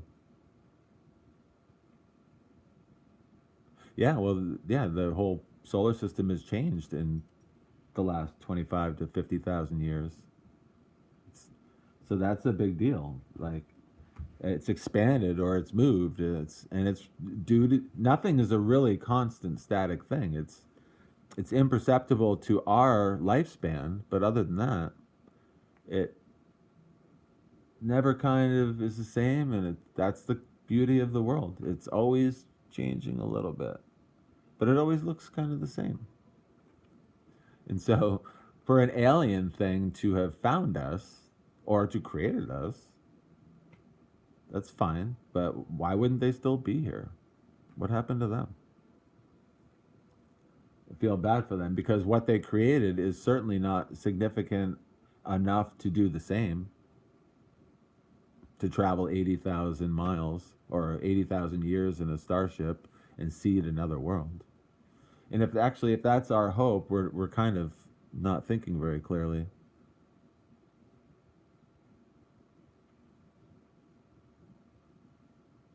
Two witnesses, the sun and the moon, yeah. My theory is that the universe is like a diamond with infinite facets. And so when we look into outer space, all we see is our planet moving through time in the past and the future. Agartha, Hollow Earth, yeah. I think it's possible. But here again, I mean, it's no way to prove it from where I'm at. I like the concept, though. I don't see any reason to say it couldn't happen.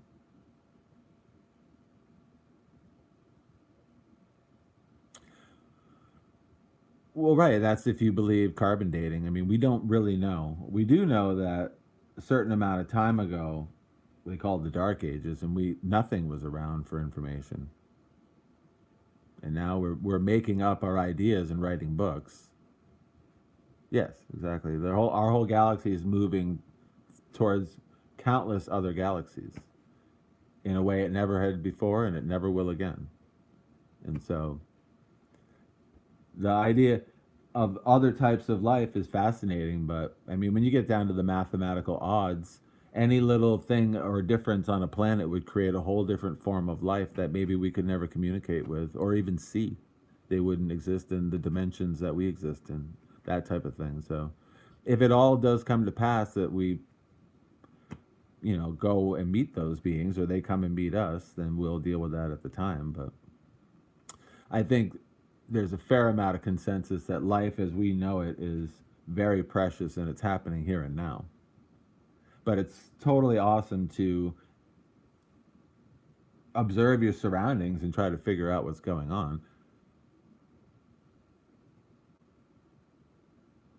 Absolutely, yeah. I mean, I can't even believe in behind my head. If without a mirror, I don't even believe there's behind me. I believe I'm only moving forward through time and space. But that's just my experience as a person. I'm neither right nor wrong. I can't prove it either way. It's tough to prove something because the less information, the easier it is to comprehend, but proofs tend to take up books and books and books.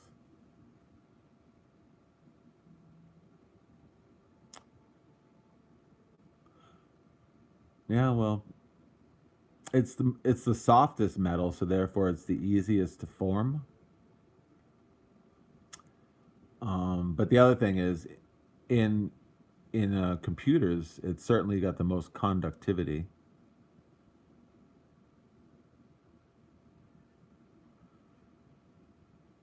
Well, this reality to me seems very much like a time loop, like a Moebius strip, inside, outside, inside, outside. Everything's very cyclical, duality, light and dark, up and down, near, far. Um, I believe more in the mind and less in reality itself. So I worry less about the physical. I worry less about dying. Um, Kind of gotten over those things. I mean, I still will be sad when I'm old and die, but when I was young, I was terrified of it. But no longer am I. I believe, it's escaping the physical needs that we've trapped ourselves in will allow you to kind of embrace the idea that everything rises and falls in this reality. And the only thing that appears static and secure is your mind. Well, exactly. Nothing's ever the same. So that's the only thing that stays the same in reality is that nothing stays the same. And that's what I was saying earlier. You can find the truth in a way by finding out what's not true, or what we really need is a cosmic mirror to see our spirit and self. Oh yeah. Well, there's evidence of Pangea too. So there's evidence that maybe in Colorado, starting in Colorado to Arizona, was Egypt.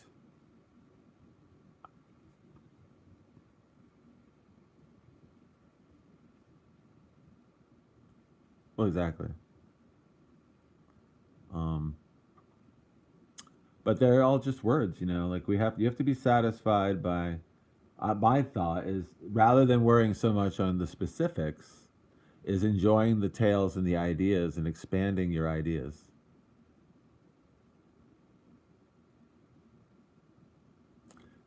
Well, yeah, we have nowhere to begin. And we only write out the ideas and the truths ourselves. And we date things according to our ideas, not to a cosmic standard that we can say, yes, the world is 4.1 billion years old. Besides, that's a number that's so inconceivable to a person who lives 100 years, you might as well just say it's infinite. So I like to just enjoy and absorb everyone's ideas and know that what they've shown is that they don't know either. There's no absolute fact to be found on Earth, and that is what I have found. Even science admits it, even math admits it, in language they admit it. And so that's a good place to start. And it's time to, as a person, start formulating your own. And that's why I said I have this book, and it was blank. And then what I did is I read, and then the ideas that made sense to me, I started to write them down. And then eventually, I just didn't go back to it, but I had ideas that I could ruminate over. Exactly, and that's what I try to do with my channel, you know.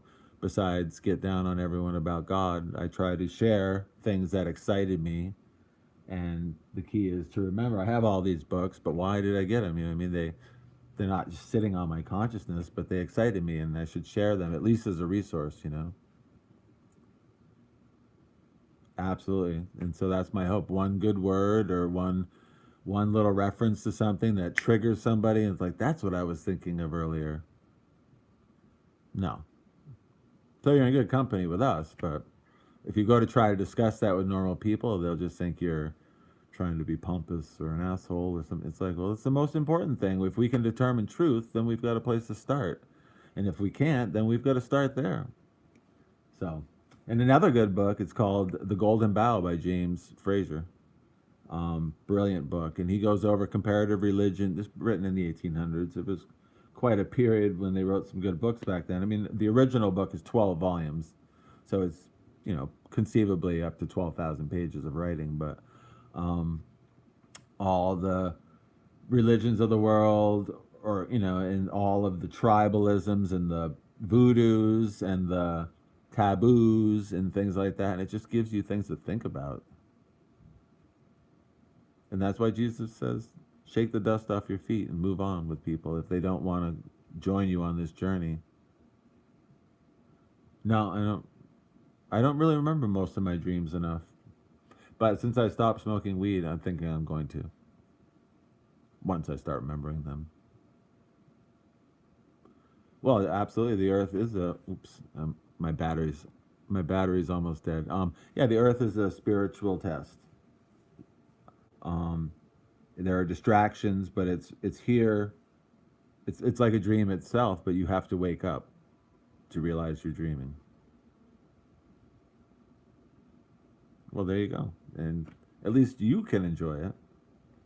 And then maybe what will happen is people will see that you're content and go, "What's he doing over there? That's pretty cool." Because it's most people want to do it themselves or see it themselves, and it's like, well, yeah, why don't you sit down and read a book? But most people are too excitable now, so they won't sit down to read. And I'll tell you, some of the books I have, you got to read a page 4 or 5 times. Not the whole book, but sometimes when a heavy concept comes in, you read it again. Absolutely. And like you said, be as wise as serpents. But I'm not pushing it. I'm not selling these books. I don't care if you read them or don't. But yeah, my dreams get kind of chaotic. I don't necessarily always see a lot of sense in them. And a lot of me likes to think that it's me trying to work out reality, but then a lot of me thinks that when I wake up from that reality, this is just a dream too, and I just haven't noticed. And I can't wake myself up enough to be like, well, you could fly, or you've got magical powers here too. Like all those surreal things that go on in the other reality, they're doable here. Because most of the time, I just think this is concrete reality, and that other one doesn't come bleeding through enough. Exactly. Well, God doesn't want us to go crazy. God just wants us to be aware. So we search back towards the source. Anyway, my battery's about to die, guys. So glad I did this. I'll do it again real soon. In Jesus Christ's name, I bless all of you. The truth, the light. Remember, Jesus came to earth to be with us, to shine a little more light, and that's all we can do for everyone else. And if they don't like it, then they just got to move on. Thanks, Big Dummy. Thanks, Hermit Files. What a blast. Have a great night.